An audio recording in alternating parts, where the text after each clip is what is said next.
Bonjour et bienvenue dans le podcast NBA Corner où nous allons vous proposer un numéro XXL aujourd'hui avec la draft des 5 Français, une analyse des plus gros transferts actuellement en NBA, également un point sur les rumeurs et une dernière partie consacrée à l'équipe de France masculine qui prépare actuellement les Jeux Olympiques à Paris 2024. Pour m'accompagner, j'ai le plaisir d'accueillir Charles. Bonjour Charlie. Salut les gars, salut à tous. Et également Florent, contributeur au podcast Inside Basket. Salut Florent. Salut Charles, salut Josh, salut tout le monde.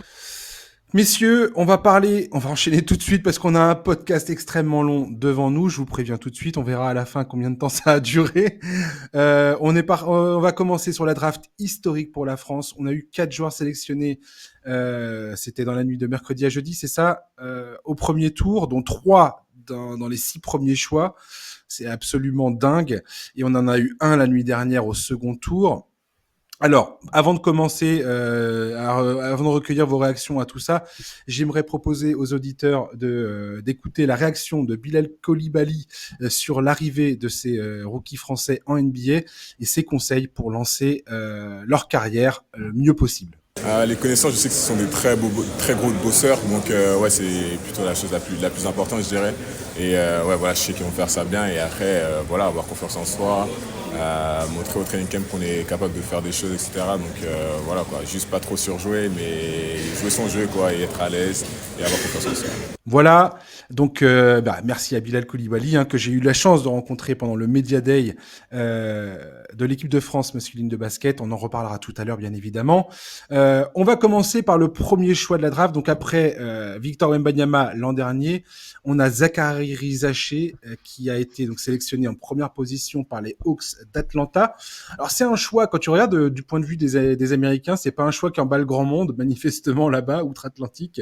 Beaucoup ont dit tiens, bah voilà, le choix de Rizaché, c'est un peu à l'image du niveau général de cette draft.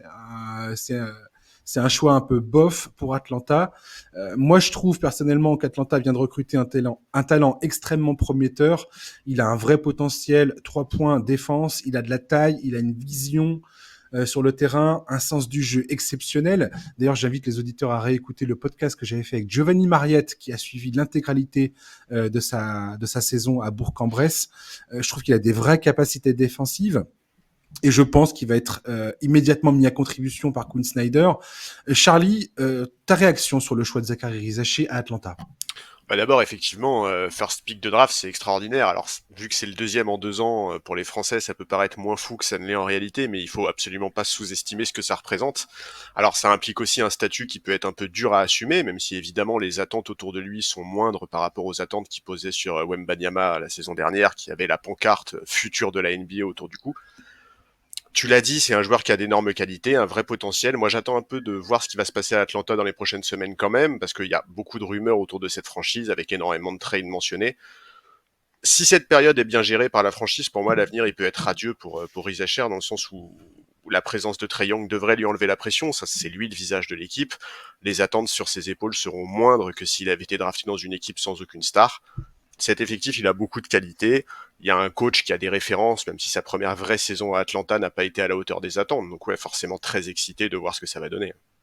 Florent, quelle est ta sensation par rapport à ce choix de Rizaché et le fait qu'il rejoigne les Hawks? Bon, on va lui souhaiter une bonne saison. Je pense que c'est plutôt un choix assez logique. Ils avaient besoin un petit peu de jeunesse aux ailes, parce qu'il va sans doute principalement jouer aux ailes.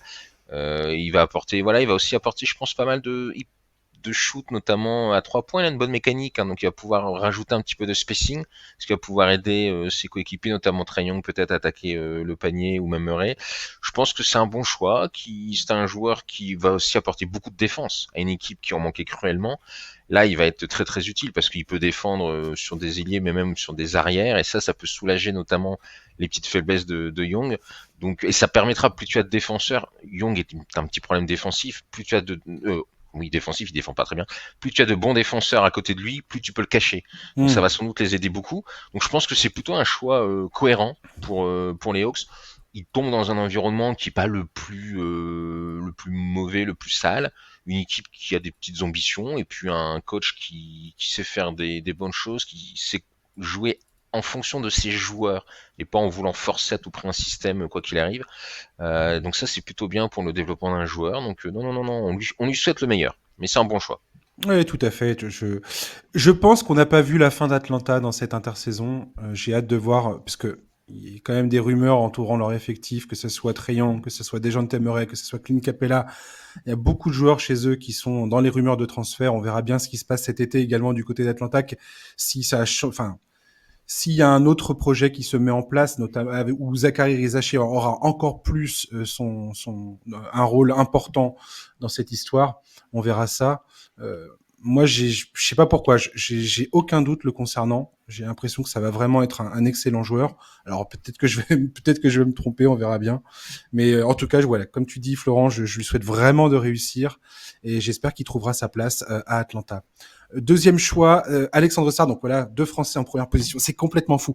Franchement, c'est incroyable, n'empêche qu'on a ce dont on est témoin ce dont on a été témoin ces 2 soirs. C'est quand même assez fou. Je sais pas si on réalise bien le truc. Alexandre Sarr, c'était un des chouchous des médias US. Pourquoi? Parce que grosse capacité athlétique, à droit au tir. Il y a un gros plus sur ses qualités défensives à l'intérieur et à l'extérieur. Il est capable de switcher sur n'importe quel joueur. Il rejoint Bilal Coulibaly à Washington. Je suis excessivement excité par cette association.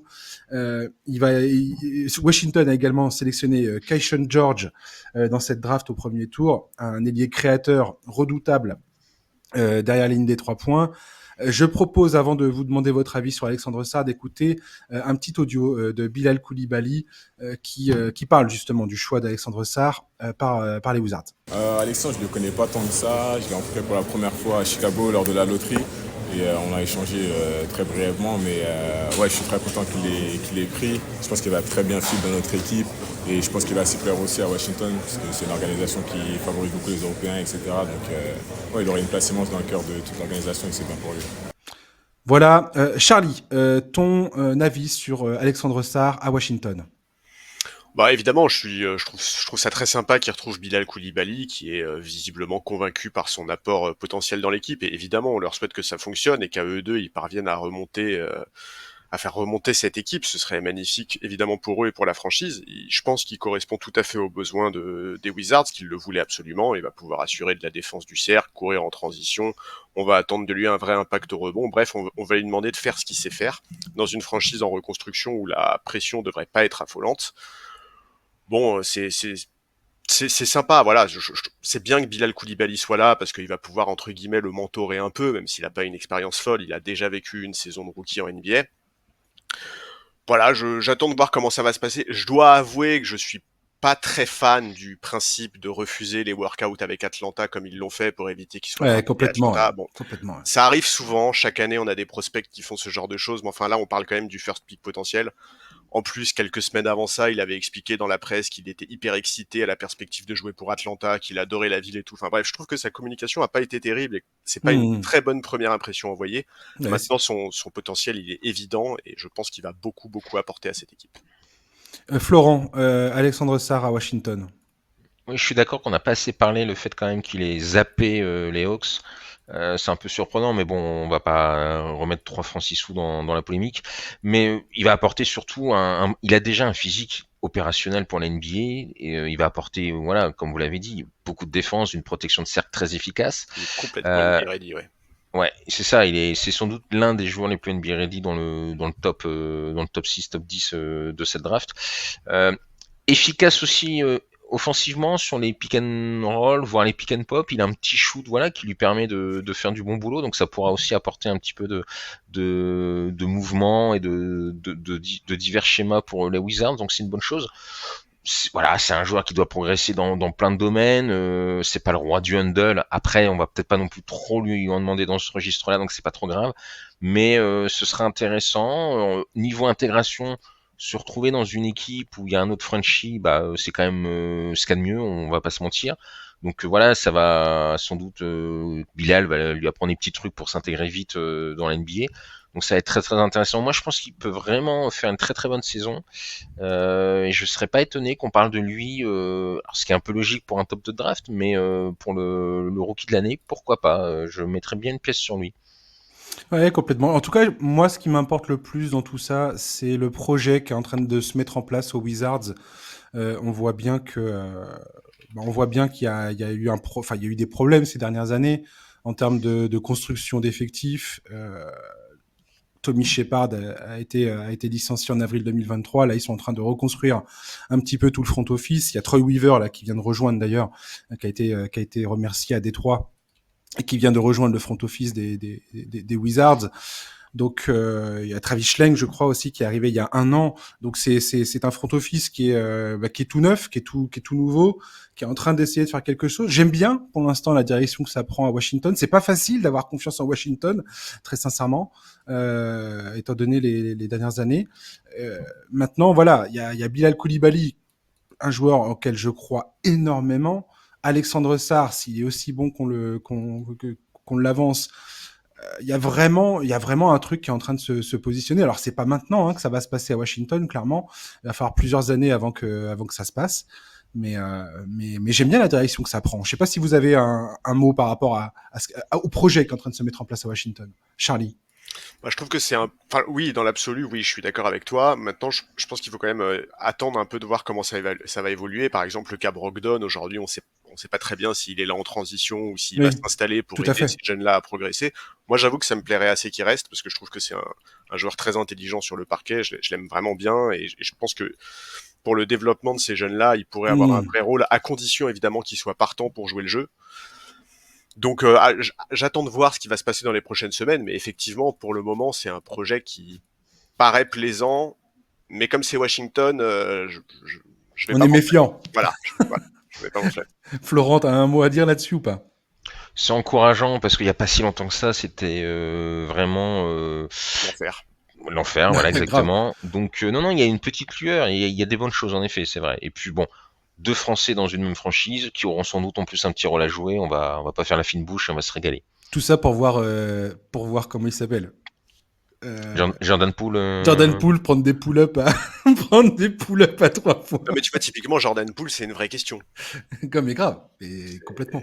Enfin, ça devrait même pas être une question pour moi, mais Bon, c'est soit il prend du plomb dans la tête et il redescend sur terre, soit il prend la porte. soit faut le virer clairement quoi. Ouais. Non mais typiquement, enfin je veux dire, ça peut sembler cruel de dire ça, mais Bah non, non. tu peux pas avoir des jeunes talents comme ça et avoir un gars qui est quelque part qui a où il y a un vrai risque de pollution du vestiaire et qui va à l'encontre du développement des jeunes talents de l'effectif quoi. il faut le cadrer. Si t'as un coach qui lui fait comprendre que autour de Mmh. lui, il y a des joueurs qui ont du talent et qui peuvent eux aussi prendre des tickets shoot, et que tu le cadres un peu, je pense qu'il peut être intéressant. Mais il faut le cadrer. Et aussi, du coup, lui donner ces fameux éléments à côté de lui, capables de le faire. Et Bilal et même Sarr peuvent le faire un petit peu. Donc voilà, ce sera une question d'encadrement. Là, c'est le boulot du coach. Complètement. Tidjane Salin, souvent comparé à Aaron Gordon dans les mock drafts américaines, notamment. C'est un compliment. Il, bah, je pense que oui. D'accord. Euh, il arrive à Charlotte. Alors, Charlotte, pareil, on peut en parler de ça, mais je sais pas. En tout cas, là-bas, il aura probablement l'occasion d'obtenir des minutes assez conséquentes pour se développer. Il a des vraies capacités défensives. Il est capable d'évoluer au moins à 3 postes en NBA. Dans ses présentations, il est souvent présenté comme un joueur combatif, qui a soif de progrès, avec une vraie éthique de travail. Rudy Gobert en a parlé également pendant le Media Day, il a un peu suivi, il a expliqué avoir beaucoup suivi la progression de Tidjane Saloun, parce que Tidjane Saloun était à Cholet notamment, et qu'il a beaucoup suivi ça. Euh, dans ses points de progression, il doit améliorer sa tenue de balle, il doit améliorer son tir, également son jeu en pénétration et sa finition au cercle. Charlie, est-ce que tu penses que c'est une bonne chose qu'il termine aux Hornets, sachant que les Hornets, c'est quand même une équipe qui, à l'image de ce qu'on disait tout à l'heure des Wizards, et là les Wizards, on sent qu'il y a une volonté de faire autre chose. Les Hornets, je sais pas, j'ai un peu peur par rapport au projet, par rapport au fait que Lamelo Ball est toujours constamment blessé, et où ce qui est en train d'être construit là-bas, c'est jamais bien clair en fait. Alors déjà, oui, je pense qu'on était assez nombreux à espérer qu'il aille un poil plus bas et qu'il se retrouve par exemple aux Spurs ou un truc comme ça. Éventuellement, ouais. Bon, sa cote, elle est pas mal montée juste avant la draft. Je pense qu'il y a assez peu de mock draft qui le mettaient dans le top 6. Mm. Alors évidemment, quand on voit un peu son jeu, on peut pas s'empêcher de se dire qu'avec un pourvoyeur de ballon comme Lamelo Ball, ça va être marrant, qu'il va se régaler et tout. Mais la question c'est, ok, à condition que Lamelo Ball soit sur le parquet en fait, parce que lui c'est pareil, c'est un des premiers trucs qu'il a évoqué en interview, la perspective des alley-oop avec Ball. Bon, c'est ok, mais à condition que Lamelo Ball soit en état. Visiblement, Exactement. il est très ambitieux, il est déterminé à se faire une place rapidement, et je crois qu'il est plus jeune de quelques mois que Sarah Zacher, mais il a un potentiel qui est vraiment intriguant. Je trouve que c'est un énorme signe de confiance de la part de Charlotte de le prendre en 6. Ça veut dire qu'il croit vraiment en son potentiel et en son avenir. Il faut voir s'ils arrivent à l'exploiter, ce potentiel. Tu parles de minutes sur ses premières saisons. Il y a quand même un peu de monde à l'aile à Charlotte. Enfin, j'avoue que j'ai pas regardé les contrats, donc je sais pas si tout le Mhm. monde est encore sous contrat, mais de mémoire, il y a quand même un peu de monde. Donc j'espère qu'il va réussir à trouver sa place dès la première saison. En tout cas, il a un profil qui est hyper intriguant et qui donne envie de voir. Et il est excessivement jeune, donc Oui, au début, il n'y a pas de raison de s'inquiéter, enfin, d'avoir une inquiétude particulière le concernant. Déjà qu'il réussisse sa saison de rookie, on verra comment les Hornets l'utiliseront et quel type de minutes ils arrivent à lui confier pendant la saison, quoi. Florent, ton Salin à Hornets. Ah, moi j'adore ce gamin, je le trouve vraiment intéressant. Je vous cache pas que juste en dessous il y avait les Blazers, j'aurais bien aimé qu'on le prenne, mais tant pis. Non, non, bah pour les qualités, vous les avez toutes citées, et il en a beaucoup. Voilà, c'est un gros travailleur. Je trouve qu'il est vraiment intéressant. Il fait beaucoup de travail aussi sans ballon. Ça, c'est vraiment utile pour quand même, en plus, ce genre de gabarit assez gros. Il y aura en effet la question de son temps de jeu. Parmi les trois qu'on vient de citer, c'est sans doute celui qui aura le je plus suis faible temps de jeu. Il y aura peut-être un peu plus de concurrence, mais il peut vraiment être intéressant. Après, l'environnement, les Hornets, là en revanche, c'est peut-être pas non plus la meilleure franchise. On sait qu'il y a encore un petit peu d'extra sportif à droite à gauche. Ouais, même dans le Euh, développement, tu vois, même dans le développement de leurs jeunes talents, je trouve qu'ils sont assez nazes, en fait, les Hornets. mais c'est vrai que voilà, c'est pas Je suis l'environnement le plus désolé, mais satisfaisant. Non, mais c'est enfin, vrai, c'est vrai, c'est vrai. je trouve que c'est pas fou, alors que ça devrait être justement un club en NBA typiquement qui au moins, enfin, vu qu'ils sont condamnés quasiment Qu'il n'y a pas de à pression. sélectionner à la draft, essayer de sélectionner des talents pour que ça reste dans l'effectif, tu t'aimerais que ce soit justement le genre d'équipe qui arrive à mettre en place un coaching staff vraiment dédié au développement des jeunes talents. Et franchement, je les trouve pas convaincants là-dedans non plus, quoi. C'est un bon role player, je pense vraiment, qui va être très intéressant. Voilà. Après, je suis un peu inquiet de la concurrence qui peuvent y avoir. Les Hornets, c'est aussi une franchise qui peut faire des trades, hein, donc il peut très vite se retrouver éventuellement ailleurs. Alors cette Hmm. saison ou même l'année prochaine, hein, donc ça peut aussi. Voilà, c'est une franchise qui a pas forcément de projet très défini. Donc il peut partir dans un trade, donc on verra s'il partira pas, ou c'est peut-être mieux, ça dépend où il tombe, mais en tout cas c'est un joueur sur lequel je suis très enthousiaste. Je trouve qu'il est vraiment intéressant et je trouve que il progresse très vite des U17 à U18 à maintenant, il a vraiment fait beaucoup de progrès. Moi, je suis très fan de ce joueur très intéressant. Hmm. 25e position, c'est Paco Mdiadé qui a été sélectionné. Il évoluait dans le championnat allemand à Ulm la saison passée. C'est un des plus jeunes joueurs de cette draft. Il a la taille, il est réputé comme un bon manieur de ballon, une vraie capacité au tir, notamment en pull-up. Certains le comparent à un profil un peu comme Michael Finlay. Alors ça, il faut être un peu vieux pour savoir qui est Michael Finlay. Euh, il est assez crédible à la finition au cercle, bonne lecture du jeu. Il a toutefois une tendance à perdre des ballons.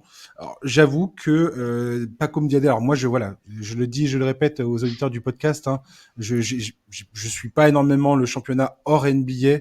Je pose mes yeux comme ça par rapport à ce qui se passe. Je connais très très mal Paco Mdiadé, donc je vais vraiment plonger sur la description de ce joueur, mais ça a l'air d'être un joueur extrêmement prometteur. Charlie.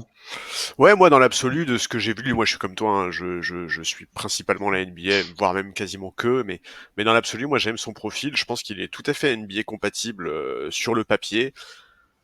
Bon, tu l'as dit, il est extrêmement jeune, il a été très clair sur le fait qu'il veut pas faire une saison de plus en Europe et donc voilà, j'attends de voir comment ça va se passer. Ça va être très important. Je pense que ses attitudes vont être très très importantes.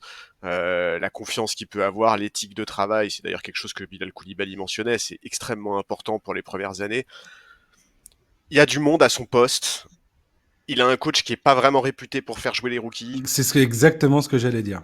Mais en même temps, quand tu l'entends parler, il a vraiment l'air d'être en phase avec la mentalité de ce groupe. Il a tout de suite mis en avant sa capacité à apporter de l'énergie, à se battre au rebond. Enfin, tu vois, il a vraiment Mmh. l'air d'être un peu dans cet esprit-là. Ça va être très compliqué pour lui de faire son trou dès la première année, mais j'aimerais vraiment bien qu'il ait un peu de temps de jeu parce que moi, je te dis, sur les images que j'ai vues de lui, sur ce que j'ai pu lire à propos de lui, j'aime vraiment bien son profil. Le meilleur scénario, c'est sûrement une saison en G-League, finalement, dans l'équipe. Je crois qu'ils ont une équipe. Enfin, oui, ils ont une équipe, les Knicks, en G-League. Je pense que c'est sûrement la meilleure tendance, parce que c'est vrai que c'est pas Thibodeau qui va lui filer des minutes.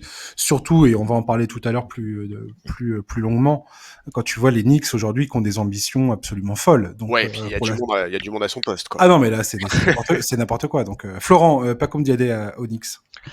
Bah, vous l'avez dit, hein, il a un coach qui est pas hyper rookie friendly. C'est pas non plus en défense. C'est de tous les joueurs qu'on a cités, c'est sans doute le moins bon dans le registre défensif. Et il tombe sur un coach qui adore les Ce joueurs, profil. voilà, les joueurs très bons défensivement. Je pense que ça va être un peu compliqué. Je le vois bien, oui, faire un petit tour en G-League.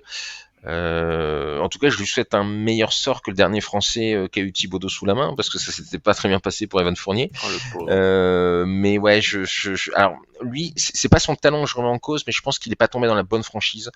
Parce que voilà, vous l'avez dit, énorme concurrence à son poste.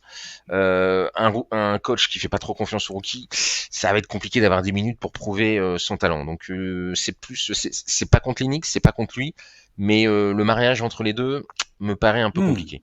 Et une équipe surtout qui joue clairement le titre aujourd'hui. Enfin, je veux dire, Oui, encore leur une fois, priorité, c'est pas développer les jeunes. on va en parler Ah tout non. à l'heure, mais voilà, là ils sont passés à la vitesse supérieure, New York.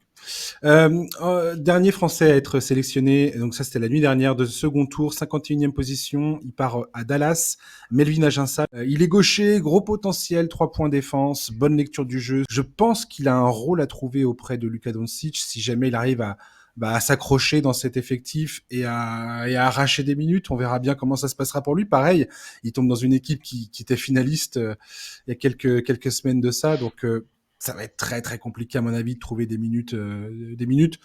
Mais voilà, c'est très bien. Il a mis un pied en NBA, à lui de se battre maintenant pour y rester, Charlie. Ouais, alors je me plante complètement ou avant qu'il se blesse, sa cote était beaucoup plus haute que ça? Je crois que sa cote était plus haute que ça, ouais.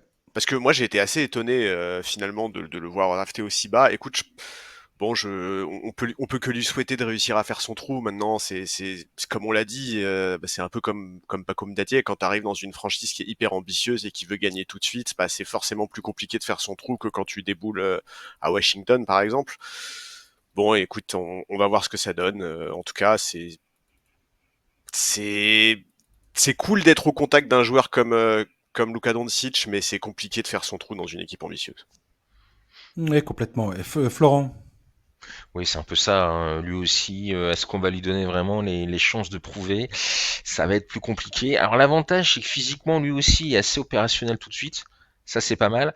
Après, voilà, très clairement, les Mavs, ils ont pas en priorité de développer ce joueur-là. Il y aura aussi de la concurrence à son poste. Ce qui peut peut-être arriver, c'est que on sait que les Mavs vont peut-être faire des petits coups de trade, donc peut-être que Mmh. ça peut lui libérer de l'espace dans la rotation. Mais ouais, ça va être assez compliqué. Voilà, je pense que là aussi, joueur intéressant, franchise intéressante. Est-ce que le mariage est parfait? J'ai un peu plus de doutes. Mais à voir ce que va faire Kid de lui. Mais peut-être un petit tour également en J-League. Je serais pas trop surpris. Mais là, il pourra montrer des belles choses peut-être. Oui, complètement. Mais je crois que les joueurs du second tour, alors ça pour le coup, enfin, ça, tu vois, je suis pas sûr de ce que je dis, mais je crois que les joueurs du second tour n'ont pas leur contrat garanti, ou du moins partiellement non garanti. Donc il va vraiment falloir qu'ils luttent pour s'accrocher. Ouais, il va Après, falloir qu'il montre en Summer League notamment. Ouais, tout à fait, ouais. Et Après, comme l'a dit on Charles, verra il bien. était très très scouté tout au long de la saison. Donc il a sans doute un potentiel qu'on repérait certains. Donc il peut surprendre et gagner du galon. En tout cas, les mock drafts américaines sont plutôt confiantes le concernant parce qu'il a un profil qui ressemble vraiment à ce que cherchent les équipes NBA aujourd'hui. Donc j'ai vraiment l'impression qu'il a sa carte à jouer. En tout cas, on lui souhaite le meilleur. Voilà. Tout ça pour dire au final que 5 Français dans la même draft, 3 joueurs parmi les 6 premiers, c'est absolument historique. Et Euh, on peut noter qu'il y en a un Oui. sixième hors draft, puisque les Lakers ouais, ont donné un two-way contract à Armel Traoré, qui est yes, un intérieur français, et donc qui rejoint aussi la cohorte de joueurs français en NBA. voilà. Et franchement, le basket français, quand tu vois là, cette année, enfin, déjà l'année dernière, cette année, les années à venir, avec tous les talents qui sont, tous les prospects qui sont potentiellement prêts à entrer dans la draft 2025 et les suivantes, c'est assez impressionnant quand même le basket, la place du basket, la place qu'est en train de prendre le basket français sur la scène internationale et en NBA. C'est assez dingue. Et c'est marrant parce que tu vois plein d'articles fleurir sur The Athletic, ESPN, Ah, qui celui de parlent, Linger est marrant. ouais, carrément, ouais, qui parlent justement de ce vivier de talent en France. Et c'est assez fascinant. Est-ce que je peux donner du coup un petit exemple justement là-dessus? Ouais, Les Wizards recherchent un social content manager, un truc comme ça, qui parle français. ouais, je Euh, sais, il y a le, oui, le compte SEM du coup de Wizards FR bah se ouais, lance dans l'aventure, et pourquoi pas, et je lui souhaite. Mais voilà, ça prouve quand même qu'ils en sont même à recruter à certains postes, notamment de communication, des gens qui maîtrisent un petit peu le français, tout à fait, ouais. parce qu'il y en a beaucoup, quoi, tout simplement. On est le deuxième contingent, je crois, avec les Canadiens. Ouais, Euh, et puis au-delà du nombre, la qualité, enfin, c'est hmm. Bleacher Report qui en a fait un tweet en disant c'est hallucinant l'impact de la France actuellement sur la ligue. Le rookie de l'année en titre, c'est un Français. Le meilleur défenseur de l'année en titre, c'est un Français. Les 2 derniers first picks, c'est des Français. Wembanyama est considéré comme l'avenir de la ligue. Enfin, c'est fou, c'est fou. Mais Il faut profiter de ça parce que tu sais quoi, quand c'était à l'INSEP, la présentation, enfin le Media Day de l'équipe de France. T'es dans cette espèce de grande messe de la formation sportive à la française, dans cet endroit qui est assez incroyable en vérité. Enfin, les infrastructures, tout ça, le cadre même de l'endroit est complètement fou. Je veux dire, il faut qu'on souligne quand même le fait que la formation à la française, le fait que la formation des clubs également français est d'une qualité exceptionnelle. ouais. Et ça, on peut pas le. Enfin, je veux dire, s'il y a un moment, il faut qu'on fasse cocorico, vive la France, sur la formation et sur comment on développe nos jeunes talents. Je veux dire, c'est maintenant, quoi. C'est Oui, maintenant qu'on fait un victory lap sur le fait qu'en France, il y a quand même il y a quand même une capacité à faire sortir des talents qui est assez dingue. oui, mais il faut que ça se traduise par des résultats. C'est-à-dire Oui, que Merci. d'accord. ce Mais que tu dis, non, mais ce que tu dis est tout à fait vrai. Maintenant, dans 10-15 ans, si on se retourne sur ces années-là en se disant mhm. waouh, incroyable, mais que derrière, eh ben, l'équipe de France n'a rien gagné, n'a aucune médaille olympique, il n'y a pas un joueur français qui a ramené un titre en NBA ou des trucs comme ça, bah, il y aura forcément un goût amer. Je suis d'accord, mais on reste au tout départ d'un truc qui est Bien sûr. potentiellement en train de transformer en une vague irrésistible, quoi. Oui, bien sûr, mais rappelle-toi, Il faut effectivement transformer l'essai. parce que l'année de la draft de Nilikina, on s'enthousiasmait tous à l'idée Hmm. d'avoir un Français dans le top 10, et ça s'est pas traduit par grand-chose, malheureusement pour Nilikina. Et attention, je l'enterre pas du tout, hein, j'ai grand espoir qu'il relance sa carrière. Oui, aux Mais partisans en Aux Belgrade, ouais. partisans, ouais. ouais, ouais, et avec éventuellement un retour en NBA à terme. Mais voilà, il faut pas non plus s'enflammer sur ce qui pour le moment n'est que du potentiel. Et ben moi je m'enflamme parce que Eh, franchement moi je suis épaté par le niveau général et enfin, je sais pas quand t'as connu les vaches maigres, quand t'as connu voilà où on était, il y avait deux trois joueurs qui arrivaient à surnager. Aujourd'hui c'est quand même enfin, le potentiel est énorme quoi. Oui, mais ces Et deux moi trois ça m'en... joueurs-là, ils ont ramené des titres et des médailles. C'est-à-dire que, On tu est vois, d'accord. quand il faudra juger l'ensemble, il faudra prendre quand même ça en compte. Là, ok, il y a beaucoup plus de densité, mais il faudra quand même attendre des résultats. je- On est quand même un pays où on a Rudy Gobert, on arrive à lui cracher au visage en permanence quoi. C'est quand même Ouais, mais fascinant quoi. je suis content que Charles ait fait le rabat-joie parce que j'avais peur d'être le seul à tenir ce discours. Voilà, c'est que le début, on leur souhaite le meilleur, mais il va falloir parce que le même jour où Sarr et Rizaché sont draftés, Vincent Collet élimine Hayes de la liste des 19, hein, Kylian Hayes de la liste des 19. Mais Donc bien sûr, mais voilà, donc et- et c'est ce qu'avait dit Ivan Fournier. Je suis tout à fait d'accord avec lui. Être drafté, c'est bien, mais c'est le début. C'est vraiment le début. bien évidemment. Mais on leur souhaite bien sûr le meilleur et on souhaite de foutre une déculottée aux Américains à Los Angeles 2028 au JO. Mais grave, En tout ouais, cas, moi, je vais être aux premières loges pour mater tout ça et Je crois que t'allais dire au premier rang. je vais encourager tous ces jeunes joueurs à 200%, quoi. mais Bien ça c'est sûr. sûr, ça c'est sûr, on Je va trouve le ça faire. vraiment enthousiasmant pour le basket français et Tout à Et fait. voilà. Non, mais Moi, voilà, je c'est suis ça. ravi. Je fais le Personnellement. rabat-joie, mais tout comme toi, je suis ravi et tout comme toi, je vais les supporter à mort. Je vais regarder un maximum de matchs des Wizards la saison prochaine. C'est pour dire. Voilà, c'est pour dire où j'en Si suis. ça, c'est pas une C'est pour preuve dire. d'amour. Mais voilà, mais je me satisferai pas du potentiel. Tout à fait. On va jeter un coup d'œil rapido aux Spurs de San Antonio qui ont sélectionné Stephen Castle avec le 4e choix, meneur de Connecticut. Il est perçu par beaucoup comme un excellent complément à Victor Wembanyama. C'est un joueur présenté comme étant combatif, désireux de s'imposer comme un des meilleurs joueurs sur le terrain. Beaucoup mettent en avant sa mentalité, très très fort mental, très bon sens du rythme, contrôle de son corps, excellent sur ses appuis. Il a un mix taille-force qui est très prometteur, notamment dans sa capacité à jouer les pick and roll de manière efficace. Il a déjà démontré au niveau universitaire qu'il avait une bonne vision du jeu. Alors voilà, tu vois, quand on parle de Rizaché, quand on parle d'Alexandre Sarr, c'est quand même des joueurs, même Tidjane Salin, les Français, tous ont quasiment tous joué à un niveau professionnel déjà. Et ça, c'est pareil, ça rend pas facile la lecture, la comparaison entre les joueurs qui sortent du niveau universitaire américain et les joueurs qui étaient déjà professionnels dans d'autres pays. Bref, j'ai bien aimé ce choix concernant San Antonio. De tout ce que je peux lire et voir concernant Stephen Castle, j'ai l'impression que il répond à un besoin. Hein. Clairement, les Spurs, c'est un meneur de jeu dont ils ont besoin. Alors, on verra si c'est le meneur de l'avenir côté Spurs. J'étais un peu déçu également de voir San Antonio échanger son 8e pick à Minnesota contre un pick non protégé en 2031. Je sais pas trop pourquoi, la raison pour laquelle ils ont fait ça. Minnesota, ils ont pris un très bon joueur, un meneur, Dillingham, avec ce 8e choix. Voilà. Est-ce que vous avez une opinion sur la sélection de Stephen Castle et sur le transfert du 8e pick qui aurait pu être utilisé par les Spurs? Charlie, vas-y.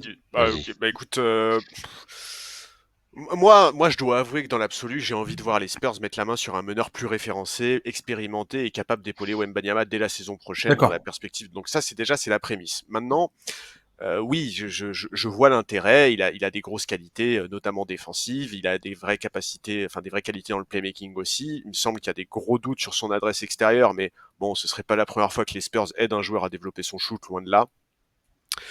Wembanyama a l'air d'être plutôt content de ce choix, mais quand même, je note que un des premiers trucs que Wembanyama a dit à son sujet, c'est qu'il était NBA ready, ce qui montre bien qu'il a déjà des ambitions pour la saison prochaine Tout à fait. et qu'à un moment, quand t'as Wembanyama dans ton équipe, euh, tu peux pas être une équipe qui développe des jeunes, quoi. Tu dois l'entourer de mecs qui vont l'aider à atteindre les playoffs dès la saison prochaine. Ça me semble très important, donc j'attends de voir comment ça va se passer. Sur le papier, je comprends le choix, mais j'espère qu'il y a un autre meneur qui va arriver à San Antonio. Ouais. Florent? Ah, moi, je suis très satisfait de ce choix. Alors, c'est quand même un très très bon défenseur. Hein. Il était dans le top des défenseurs à l'université. Il a une autre petite particularité. Il a joué avec Donovan Clegan, qui était un pivot dominant à l'université. Donc, il sait ce que c'est que de jouer avec un pivot dominant. Forcément, ça fait référence à Victor. Donc, ça peut être une très bonne association. Moi, je trouve que c'est pas bête du tout. Et comme vous l'avez dit, le shoot, ok, c'est pas sa force. Il est encore jeune, ça peut se travailler. Les Spurs, eux, savent travailler, développer ce genre de choses. Je pense que voilà, il est dans un bon laboratoire, il a un bon potentiel. Moi, je trouve que c'est un choix pas du tout déconnant. Donc non, très très curieux de voir ce que ça va faire, mais je trouve que c'est une bonne chose. Le trade du numéro 8, j'avoue que j'ai pas trop d'opinion sur le sujet. Il y a peut-être une arrière-pensée, ou peut-être qu'ils veulent prendre leur temps, je sais pas. Mais en tout cas, sur Castle, c'est un joli coup. On va terminer cette page sur la draft. Impossible de ne pas en parler. Le choix de Bronny James par les Lakers avec le 55e choix du 2e tour. Voilà, donc on connaît un petit peu la présentation de Bronny James. Il est athlétique, intelligence de jeu, bonne vision balle en main, il est ambidextre, bonne mécanique de tir. Il est réputé comme étant assez solide, du moins dans la défense homme à homme. Mais voilà, le gros problème pour lui, c'est son adresse au tir. Il a des stats qui sont quand même plutôt en berne en termes d'adresse et à tous les niveaux. C'est-à-dire que ce soit en catch and shoot à 3 points, sur son année universitaire, on pourra revenir, qui a été quand même marqué par un arrêt cardiaque avant même que la saison ne débute. ce qui a largement contribué au fait que il a vécu une saison extrêmement bizarre et où il a pas du tout pu donner, à mon avis, exprimer la totalité de son potentiel. Mais même au lycée, c'était la même chose. Il était pas très adroit.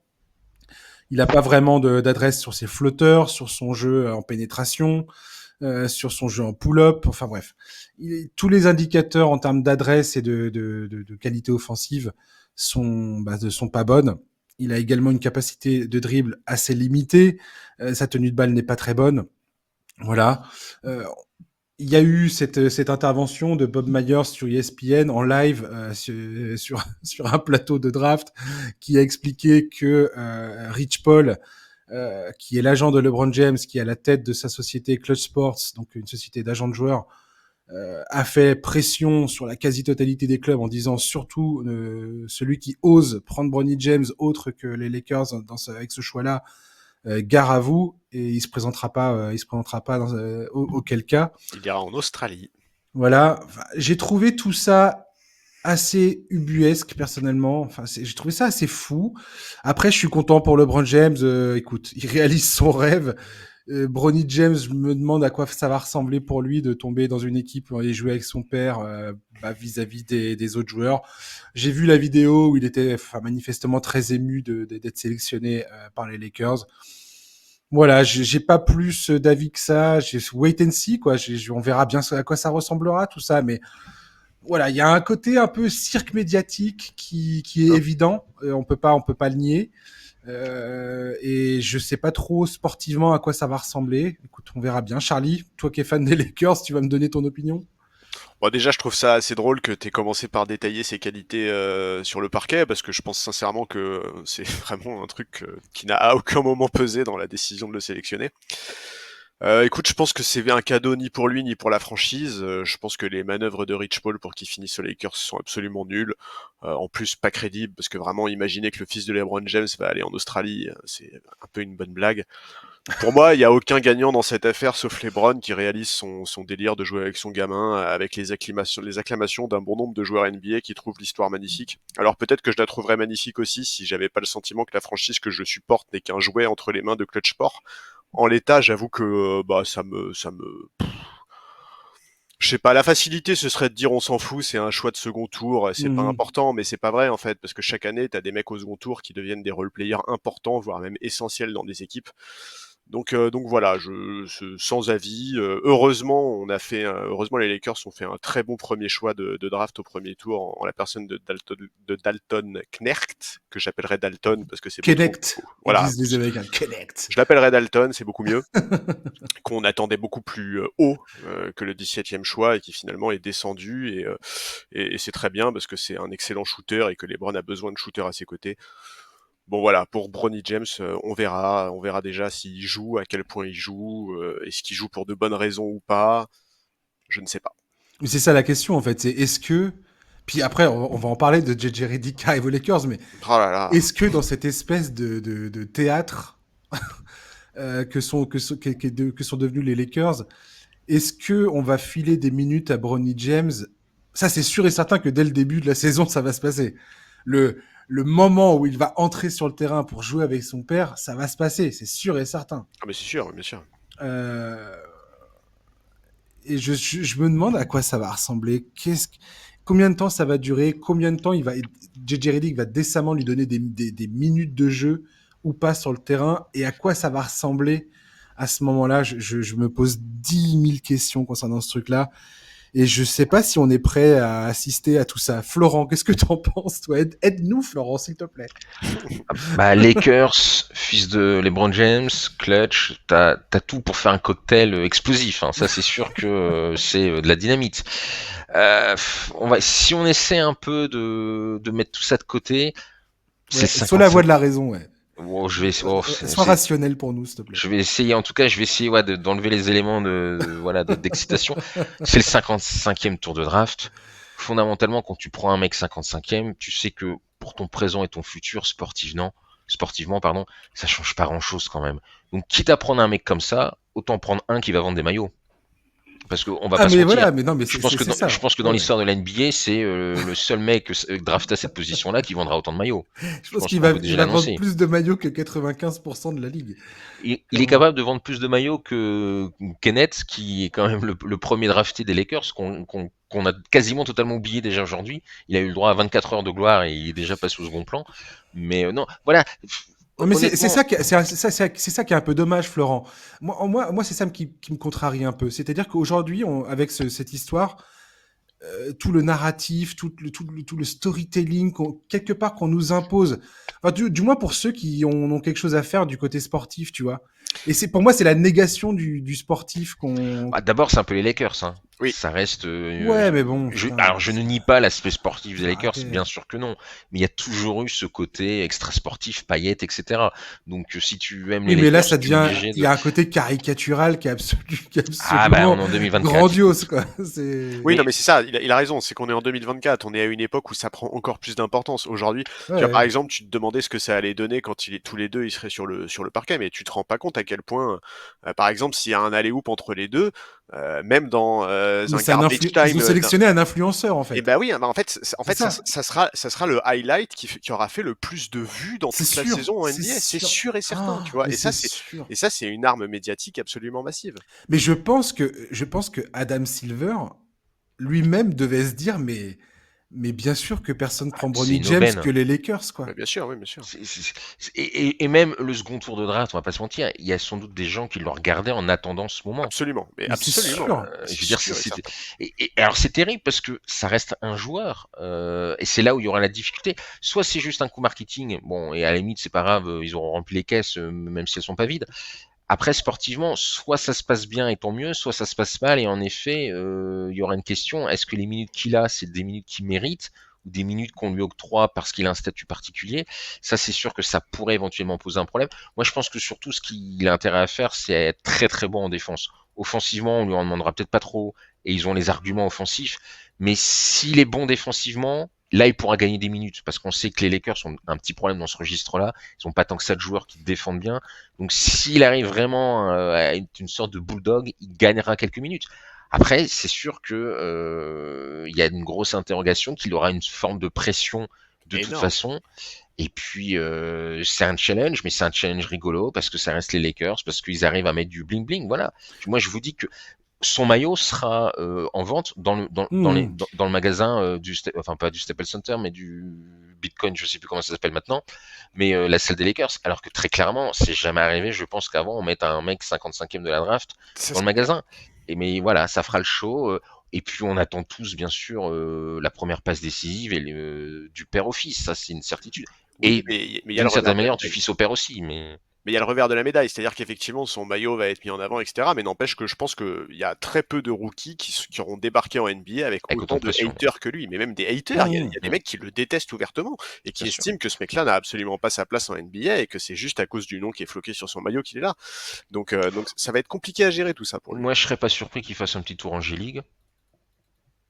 Ouais, on verra. En tout cas, pas au début de saison, parce qu'ils voudront à tout prix avoir les images, les séquences. Et c'est sûr, papa fait pas c'est ça sûr. Mais je pense qu'au bout d'un moment, si vraiment il n'a pas niveau, le mec des Florent, le mec des Lakers qui décide de mettre Bronny James en G-League, potentiellement il perd son boulot dans la seconde, quoi. Mais c'est ça, qui va prendre cette décision? C'est ça. Redick. En fait, le télescopage entre la réalité du terrain et le côté influenceur, réseaux sociaux, storytelling est absolument fascinant dans cette histoire. Et t'as raison, Charlie. En fait, il va connaître. Il y aura les deux aspects dans cette histoire. Il y aura le côté les ultra haters qui crient au népotisme absolu, sachant que le népotisme en NBA, c'est inscrit. Il est inscrit, il est bien installé, et on n'a pas attendu Bronny James pour que ça arrive. Faut arrêter quoi. Mais bon, il va devenir le visage de ce truc-là complètement. Et de l'autre côté, il y aura tous les fans un peu occasionnels qui vont trouver ça marrant papa et son fils, avec toutes les bonnes blagues qu'on voit déjà fleurir sur les réseaux sociaux à ce sujet. Et voilà, et c'est ça qui va être fascinant. Et regardez, même nous, on est en train de faire peut-être le plus long segment de notre podcast sur ce sujet-là. Vous savez ce qui manque aux Lakers maintenant? C'est drôle. Un coach? Ce serait d'avoir un coach Arrêtez. Stop, on va en parler. Ce serait drôle d'avoir un coach podcaster. Stop. On va en parler après. Promis juré, c'est promis juré. Vous voulez faire les coachs maintenant, les gars? Non, mais juste pour finir sur Bronny James, tu vois, moi, c'est Vas-y. pour ça que je te dis qu'il n'y a aucun gagnant, mis à part LeBron James dans cette histoire. C'est que Bronny, il est perdant dans cette histoire. On le connaît même pas, le gars. On l'a même pas vu jouer. Et on est déjà en train de dire que les Lakers sont en train de ont recruté un influenceur plutôt qu'un joueur. C'est terrible comme début de carrière Ouais, pour lui. Mais le pauvre, le pauvre, le complètement. pauvre. On va, on va Voilà. enchaîner sur les coachs immédiatement. Je pense que c'est dans la logique des choses. Je voulais pas en parler tout de suite, mais on va en parler maintenant tout de suite. On va commencer par les recrutements de coach. Je voulais parler de Kenny Atkinson, de Monty Williams qui a été viré de Détroit, mais on va commencer par JJ Redick aux Lakers, bien évidemment. Il a promis qu'il arrêterait les podcasts. Il a promis d'ailleurs qu'il allait faire un épisode d'adieu. J'ai hâte d'écouter ça. Donc voilà, JJ Redick entame une nouvelle page de sa carrière avec cette nomination sur le banc des Lakers. Il a aucune expérience au préalable.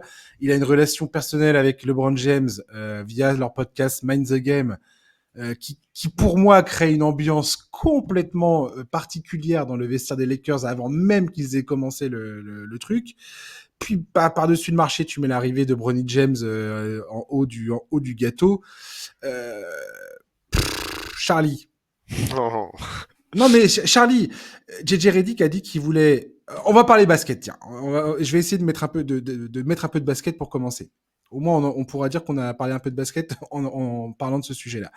Il a dit qu'il voulait conduire l'attaque à travers Anthony Davis, donc vraiment donner un rôle central à Anthony Davis dans cette attaque, notamment avec des dribble and off sur le périmètre, essayer de faire en sorte que ce soit vraiment le point d'ancrage de cette attaque. Il y a eu la sélection de Dalton Knecht qui est capable de shooter à 3 points. On verra un peu à l'intersaison qu'est-ce qu'il décide de faire avec les autres joueurs de l'effectif. Qu'est-ce que tu penses de ce recrutement, Charlie, aux Lakers? Est-ce que c'est une pièce en plus dans la machine? On est un spectacle sur pied, ou est-ce que tu penses que sportivement il y a quelque chose à sauver là-dedans? Bah écoute, moi tu sais que j'étais pas très favorable à sa nomination, je pense que je l'ai jamais caché, je trouve que en plus effectivement ils en font tellement des caisses sur le storytelling avec Rich Paul aux manettes et Pelinka qui joue tellement le jeu que ça en devient parfois gênant, enfin Mais c'est clair. en fait ils sont en train de le survendre et c'est dangereux, ils sont en train de le faire passer pour un génie, les mecs nous ont quand même expliqué qu'ils croyaient qu'il allait devenir le prochain Spoelstra, sauf que Spoelstra lui il a été assistant pendant plus de 10 ans avant de prendre le poste de head Et coach. puis il a commencé tout en bas, il est Mais le ouais, mec analyste vidéo, enfin je veux dire, il a gravi tous les échelons du truc c'est à la force des dents, quoi. mais je trouve ça insultant pour le parcours de Spoelstra en fait Mais cette comparaison. complètement. Et je sais pas, enfin, quand on lui reproche d'être hautain, il répond qu'il est super humble. Bah écoute, dans ce cas-là, pourquoi t'as pas commencé comme assistant comme tout le monde? Et alors moi je suis très gêné aussi par le côté. En fait, je trouve qu'ils sont en train de de prendre Anthony Davis et de le balancer dans le feu. Ouais, On nous a mais expliqué que complètement, je suis absolument d'accord avec alors toi. selon le storytelling, LeBron n'a pas du tout été mêlé au processus de décision. Par contre, Anthony Davis, lui, oui. Alors déjà, outre le fait qu'il faut vraiment arrêter de nous prendre pour des idiots, c'est horrible de dédouaner LeBron et de tout foutre sur le dos d'Anthony Davis comme Mais ça. c'est pas nouveau. C'est ce Oui, que font les Lakers en permanence. oui, mais là c'est encore plus flagrant et encore plus violent, je trouve, parce que C'est sûr. c'est vraiment un énorme pari. Donc écoute, moi, cette histoire, j'avoue que j'en ai un peu ma claque. J'ai hâte que la saison commence et qu'on voit ce que ça donne concrètement. Et si ça se passe mal, j'espère que Pelinka prendra ses responsabilités parce que je crois pas une seule seconde que, enfin, autant je crois pas qu'une seule seconde que JJ Redick soit son premier choix à lui, autant je pense qu'il est extrêmement coupable de laisser les LeBron et Rich Paul faire ce qu'ils veulent avec la franchise. Ah, mais complètement. Voilà, je les vois bien, hein, tous les mecs, tous les Stan Van Gundy, etc., qui disent mais si, il va réussir, ça va être compliqué, mais il en est capable et tout. Moi aussi, je suis persuadé que JJ Redick, il a le profil pour être un bon coach NBA un jour, mais pas comme ça, pas ici, pas aux Lakers, pas avec 4 LeBron. ans. 4 ans son contrat. Ouais, il y C'est-à-dire a que. ça aussi, son contrat, enfin, voilà,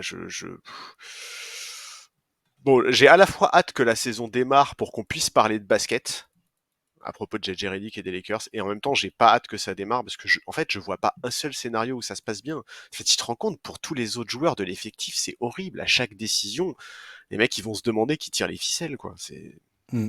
Florent, ton point de vue sur cette situation JJ Redick aux Lakers? C'était un joueur qui avait un QI basket, c'était un podcasteur qui faisait des podcasts assez pertinents. Il a sans doute une vision moderne du basket. Il avait des bons invités surtout. Il avait toujours des très très bons invités. Et puis et son expérience de joueur fait que c'était vraiment très très cool ces podcasts. Maintenant, voilà, ça reste un néo-coach qui n'a aucune expérience même en tant qu'assistant.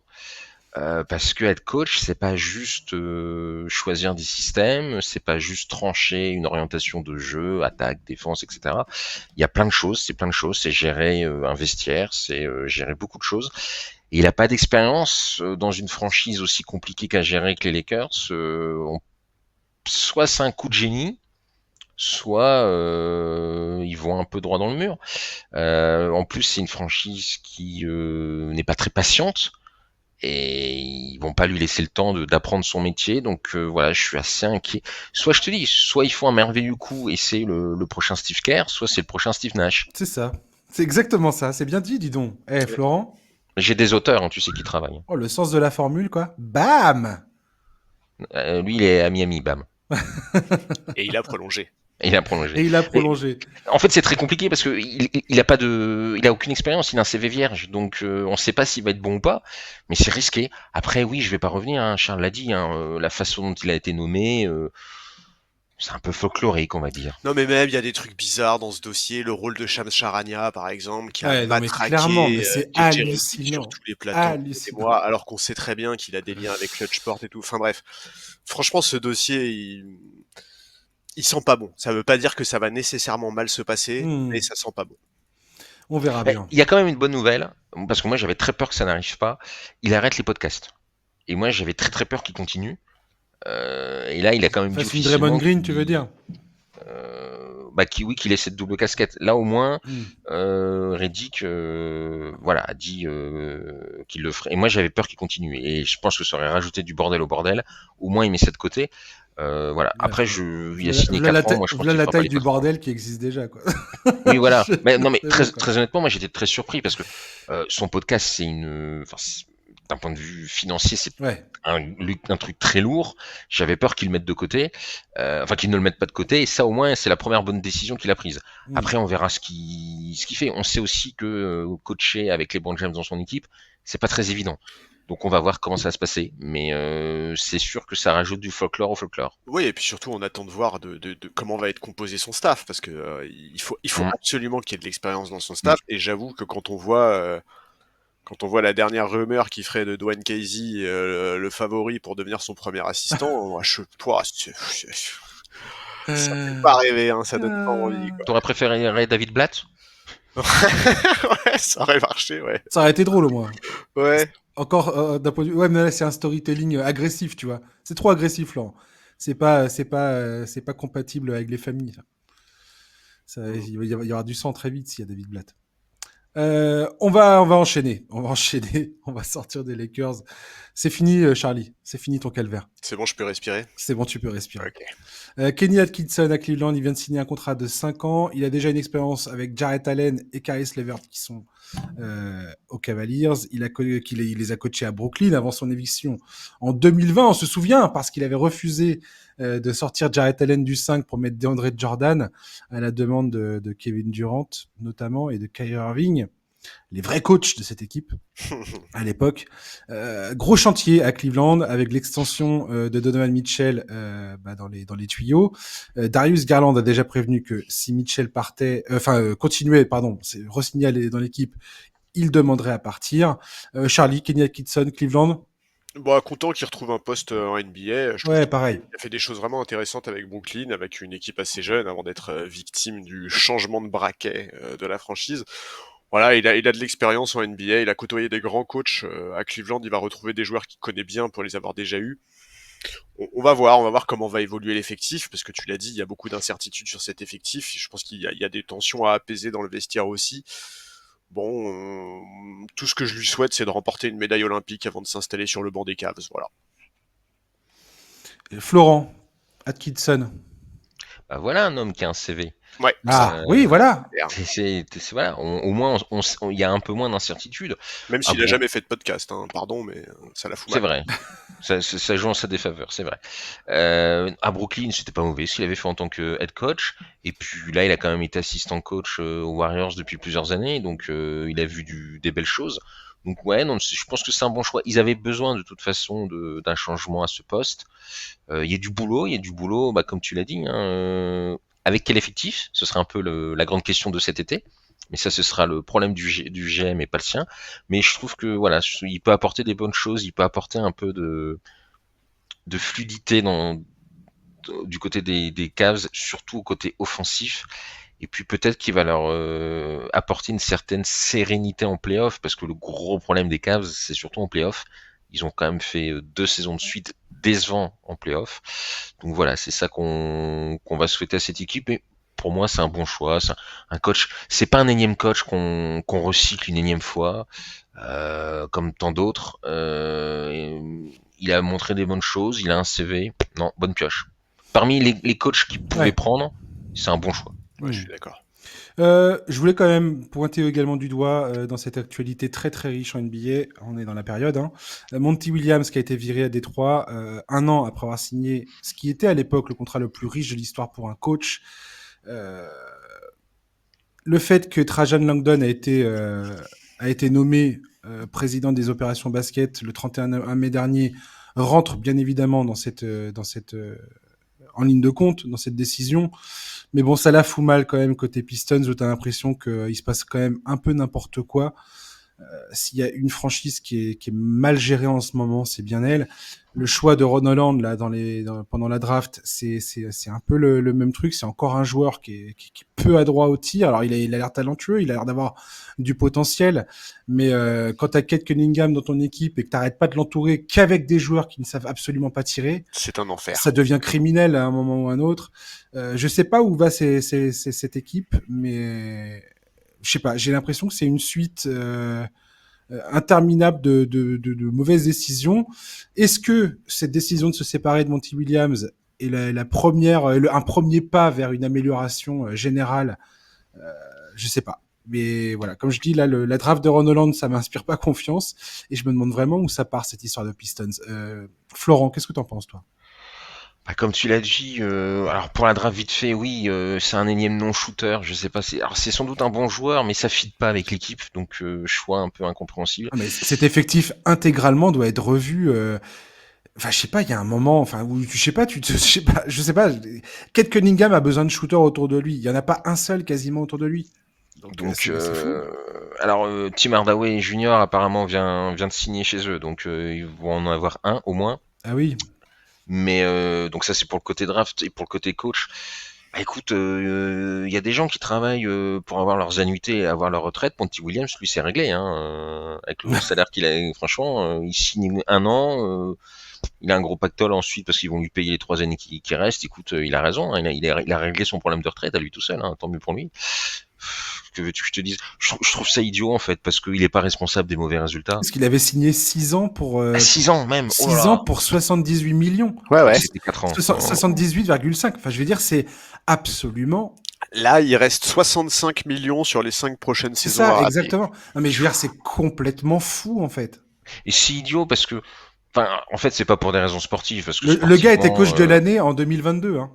ouais, mais carrière assez bizarre hein, parce que depuis qu'il a été coach de l'année, il s'est fait quand même pas mal virer. Mais on peut pas lui reprocher les résultats. Il avait un effectif faible, il a eu des résultats faibles. Après, si je dis pas de bêtises, il y a eu des changements au niveau de l'exécutive des Pistons. Bah, oui, mais alors Ouais, mais tu comment sais, dire, c'est classique quand ils arrivent, ils ils ont veulent toujours montrer. ils ont toujours le même propriétaire cependant, et c'est le propriétaire Je sais bien, qui qui avait avait fait le chèque des surtout. pieds et des mains pour avoir Monty Williams à l'époque. Donc Ouais, mais tu sais, quand il y en a un qui arrive, il veut toujours montrer que lui c'est nouveau, il veut montrer quoi, qu'il va tout changer. Et en général, bah, c'est le coach qui dégage parce que voilà, c'est une façon de dire j'arrive, regardez, c'est ma nouvelle méthode. Mais c'est couillon parce que c'était pas un mauvais coach. Et puis ça va. il y avait autre chose à faire à mon Il y avis. avait peut-être autre chose à faire d'abord, et puis ça va leur coûter combien, quoi. Mais bon, écoute, tant mieux pour la franchise qui le récupérera.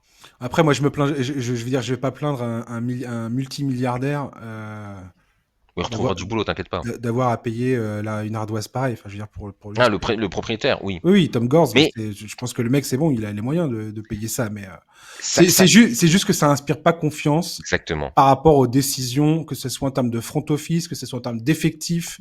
Je veux dire, à Détroit en ce moment. Et Ça c'est sent con pas bon. parce que tu vois, Jalen Duren, je l'adore. Ozar Thompson, j'adore. Jaden Ivey, j'adore. Ken Cunningham, j'adore. Isaiah Stewart, j'adore. Mais j'aime bien individuellement les talents de cette équipe. Et je trouve qu'elle est mal pensée, mal mis en valeur. Et t'as l'impression que c'est un truc sans fin en fait. T'as l'impression qu'il y a personne là-dedans qui décide de prendre. Et quand t'écoutes le proprio, t'as l'impression qu'il y a une volonté de bien faire, mais ça part en sucette à chaque fois, quoi. Je sais pas. Trop bizarre. On va passer au transfert. Alors voilà, on va encore parler d'un club où je me gratte la tête en permanence. Le Thunder de Casey a réussi l'exploit de s'attacher les services d'Alex Caruso, qui était un des role players les plus prisés de toute la NBA ces dernières saisons. Tout le monde n'arrêtait pas de parler à Alex Caruso et les Bulls qui disaient non, jamais, non, on le laissera pas partir, sauf si vous nous donnez une espèce de rançon pas possible. Voilà, donc c'était Alex Caruso, on sait ce qu'il apporte, grosse qualité défensive, intelligence du jeu, une capacité à prendre des tirs intelligents et avec un gros pourcentage de réussite. Bref, donc là, c'est magnifique ce recrutement pour le Thunder parce que tout d'un coup, ils font venir Caruso qui a plus une expérience de son titre gagné aux Lakers.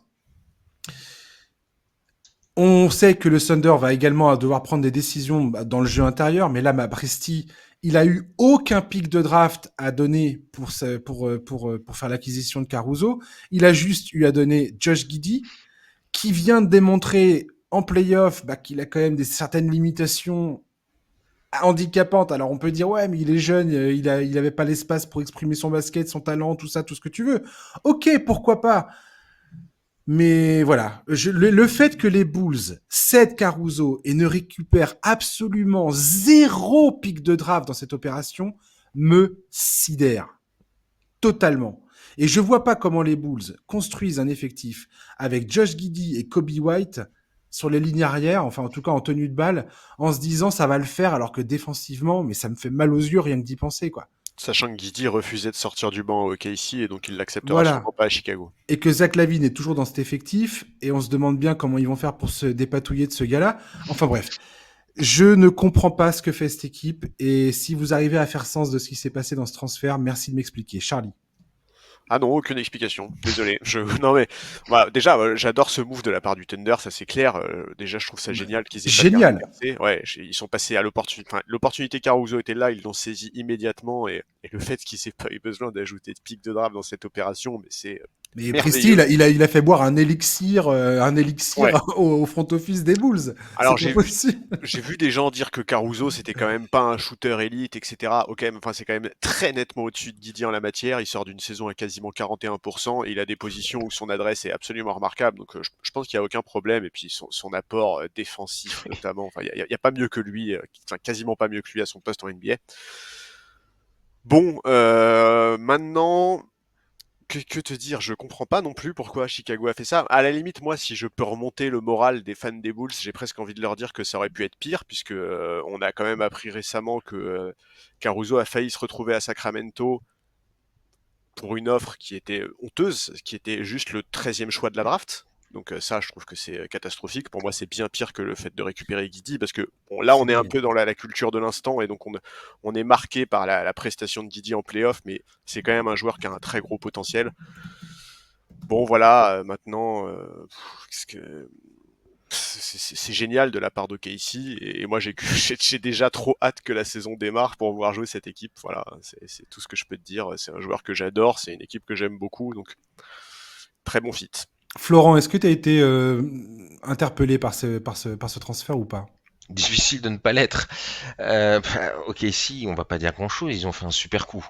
Ils ont récupéré un joueur très bon qui va être très utile en playoff. C'est le genre de role player en playoff. Mais grave, c'est un des meilleurs role players de toute la NBA, quoi. Mais oui, enfin c'est vraiment le role player de playoff que tu as adorerais avoir dans C'est ton équipe. clair. Ils l'ont eu pour une Un barre de paquet de céréales cacahuètes. et un vieux caleçon. Et surtout, ils l'ont eu contre un mec qui, lui, n'était plus utile en playoff, quoi. Oui, et dont ils voulaient se débarrasser de toute façon. Voilà, En plus. C'était exactement. pas un secret.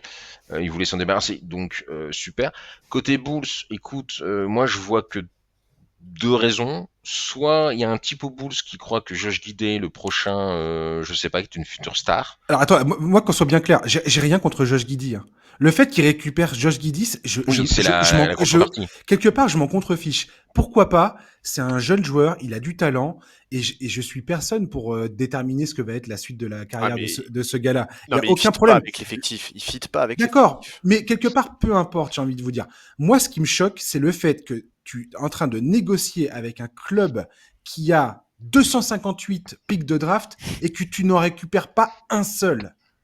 Moi, c'est ça qui me choque. Ah oui, la contrepartie, elle est incroyable. difficilement compréhensible. C'est fou. Je sais pas. Alors que Caruso, tout le monde le voulait, soi-disant que les Bulls rejetaient les offres et ainsi de suite, à droite, à gauche. Ah non, non, non, on cédera pas à vos sirènes.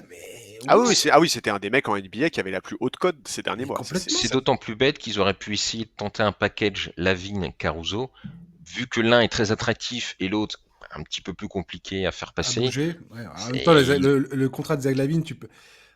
C'est un énorme boulet. C'est un énorme contrat. Donc, mais non, mais la contrepartie, moi j'ai pas d'explication. Sauf s'ils veulent faire un concours de sosie de Timothée Chalamet et là avec Josh Giddey ils vont gagner. Mais sinon je comprends pas pourquoi ils ont lâché aussi peu. Surtout d'une franchise qui a des pics à plus savoir quoi faire. Donc ils auraient pu au moins en récupérer. Je sais pas. Mais tu vois, en plus dans l'optique de se débarrasser de Zach LaVine, ça aurait été bien de récupérer quelques pics à lui mettre à mettre avec Zach LaVine pour intéresser des équipes. Ils ont même pas ça là. Mais complètement. Enfin, ils avaient 10 000 autres trucs à faire que d'un un transfert joueur pour joueur, quoi. Enfin, je veux dire, c'est fou. Ouais, je suis d'accord. Dans la NBA actuelle, et en plus, quand tu traites avec le Thunder, ça devrait être le premier truc que tu devrais dire à... Parce qu'il n'y avait aucune urgence de transférer Alex Caruso. Et pour les Bulls, je veux dire, leur plan de reconstruction, pour l'instant, c'est le néant le plus absolu. Enfin, je veux dire, il y a 10 000 trucs à faire. Enfin, ils ont même pas commencé. Il y a pas un début de commencement de quelque chose, à part Kobe White qui a été très très prometteur la saison dernière. Et 2-3 éléments où tu peux te dire, ouais, pourquoi pas, c'est intéressant. Mais là, t'as le Thunder qui t'approche et qui te dit, attendez les gars, on a envie de dealer avec vous. Je comprends pas. Je comprends pas. C'est incompréhensible. Je comprends pas. Et DeMar DeRozan. Alors, parlons également de DeMar DeRozan parce qu'il est en fin de contrat cet été.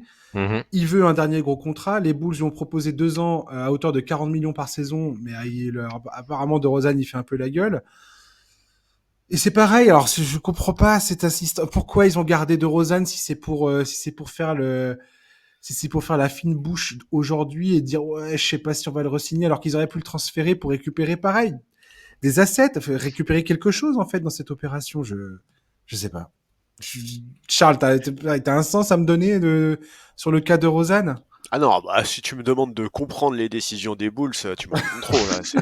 Non, je sais pas. Effectivement, je suis pas surpris que ce soit la fin de l'aventure entre DeRozan et les Bulls, même si lui a quand même fait beaucoup de violon sur le fait qu'il adorait la franchise, Ouais. que cette ville c'était chez lui et tout. On va voir. Écoute, c'est pas. Je sais pas, moi tout ce qui m'intéresse de toute façon côté Bulls, c'est de savoir si on va retrouver Lonzo Ball un jour. Voilà. Ouais. Après, moi, à 30 millions l'année, je peux vous dire que n'importe quelle ville est ma ville de cœur. Hein. Oui, ça tu m'étonnes. Ouais. Ah, mais il boude pour 40 millions la saison. Hein. Pas 30. Hein. 40. Je suis moins connu que lui, j'ai fait une ristourne. Ah oui, d'accord, tu parles de... Ah d'accord. Non, mais ce qui est catastrophique, c'est qu'ils avaient 3 options, ils ont réussi à en faire une 4e. C'est-à-dire que soit ils le tradaient pour avoir quelque chose, soit il y avait 2 options, ils ont réussi à en faire une 3e plutôt. Soit ils se mettaient d'accord avec lui rapidement, signent un petit contrat, tout le monde est heureux, patati patata. Et eux, là, ils arrivent à la fin de situation où il va partir, ils vont rien avoir, et ils vont vraiment avoir le bec dans l'eau. C'est une gestion terrible. Là non plus, j'ai pas non plus d'explication. Je ne suis qu'un homme, je peux pas non plus comprendre le front office des Bulls. Hein.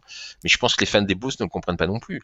Mais il fallait le trader l'année dernière, ou alors vraiment faire l'inviter à un bon resto, allez viens, on est les meilleurs amis du monde, et signe-moi un truc. Ils ont réussi à faire ni l'un ni l'autre, et là, bah, c'est catastrophique, quoi. Et pendant ce temps-là, Zaglavin est toujours dans cet effectif. Enfin bref, on va passer à des trucs un peu plus. Enfin, bravo le Thunder, comme le disait très bien Charles. Bravo au Casey. Franchement, là, s'ils arrivent à régler, parce que Presti maintenant a toujours tous ses pics, toute sa collection de pics de draft. Donc, s'il arrive à faire venir un intérieur crédible dans cet effectif, OKC, ça va être un vrai danger dans la conférence Ouest. Et voilà, ils sont clairement des contenders en toute puissance dans la conférence Ouest, et tant mieux pour eux. Bravo à eux. Les Knicks, justement, eux, viennent de faire un transfert pour faire venir Mikal Bridges et de reformer le groupe Villanova à New York. Ils ont également re-signé OG Anunoby pour un contrat en or. 5 ans, 212,5 millions de dollars. Alors on peut dire c'est cher payé pour les deux. D'ailleurs, il y a eu 5 premiers tours de draft qui sont partis dans le deal pour Mikal Bridges. Ils ont cassé la tirelire pour faire venir OG Anunoby. Beaucoup disent que c'est beaucoup trop d'argent pour son profil de joueur, surtout un joueur qui n'a pas joué plus de 50 matchs en une saison. Dans une saison, une seule fois ces 4 dernières. Il ne l'a fait qu'une seule fois ces 4 dernières saisons. Pardon, je vais y arriver, la vache. Le deal aussi de Anunoby, le fait qu'il re-signe Anunoby, va probablement les priver en termes de masse salariale pour faire venir Isaiah Hartenstein, enfin le re-signer, pour le garder. Malgré tout ça, j'ai envie de dire que de voir les Knicks faire un all-in sur Mikal Bridges, Anunoby, recréer ce groupe de Villanova et dire allez les gars, c'est bon, on va au combat avec cet effectif. Sachant qu'il y a d'autres décisions à prendre, il y a Julius Randle il y a un gros point d'interrogation sur le cas de Julius Randle. Il y a encore beaucoup de choses à faire, à mon avis, du côté du front office des Knicks avec cet effectif. On n'est pas encore sorti c'est pas encore la fin, loin de là.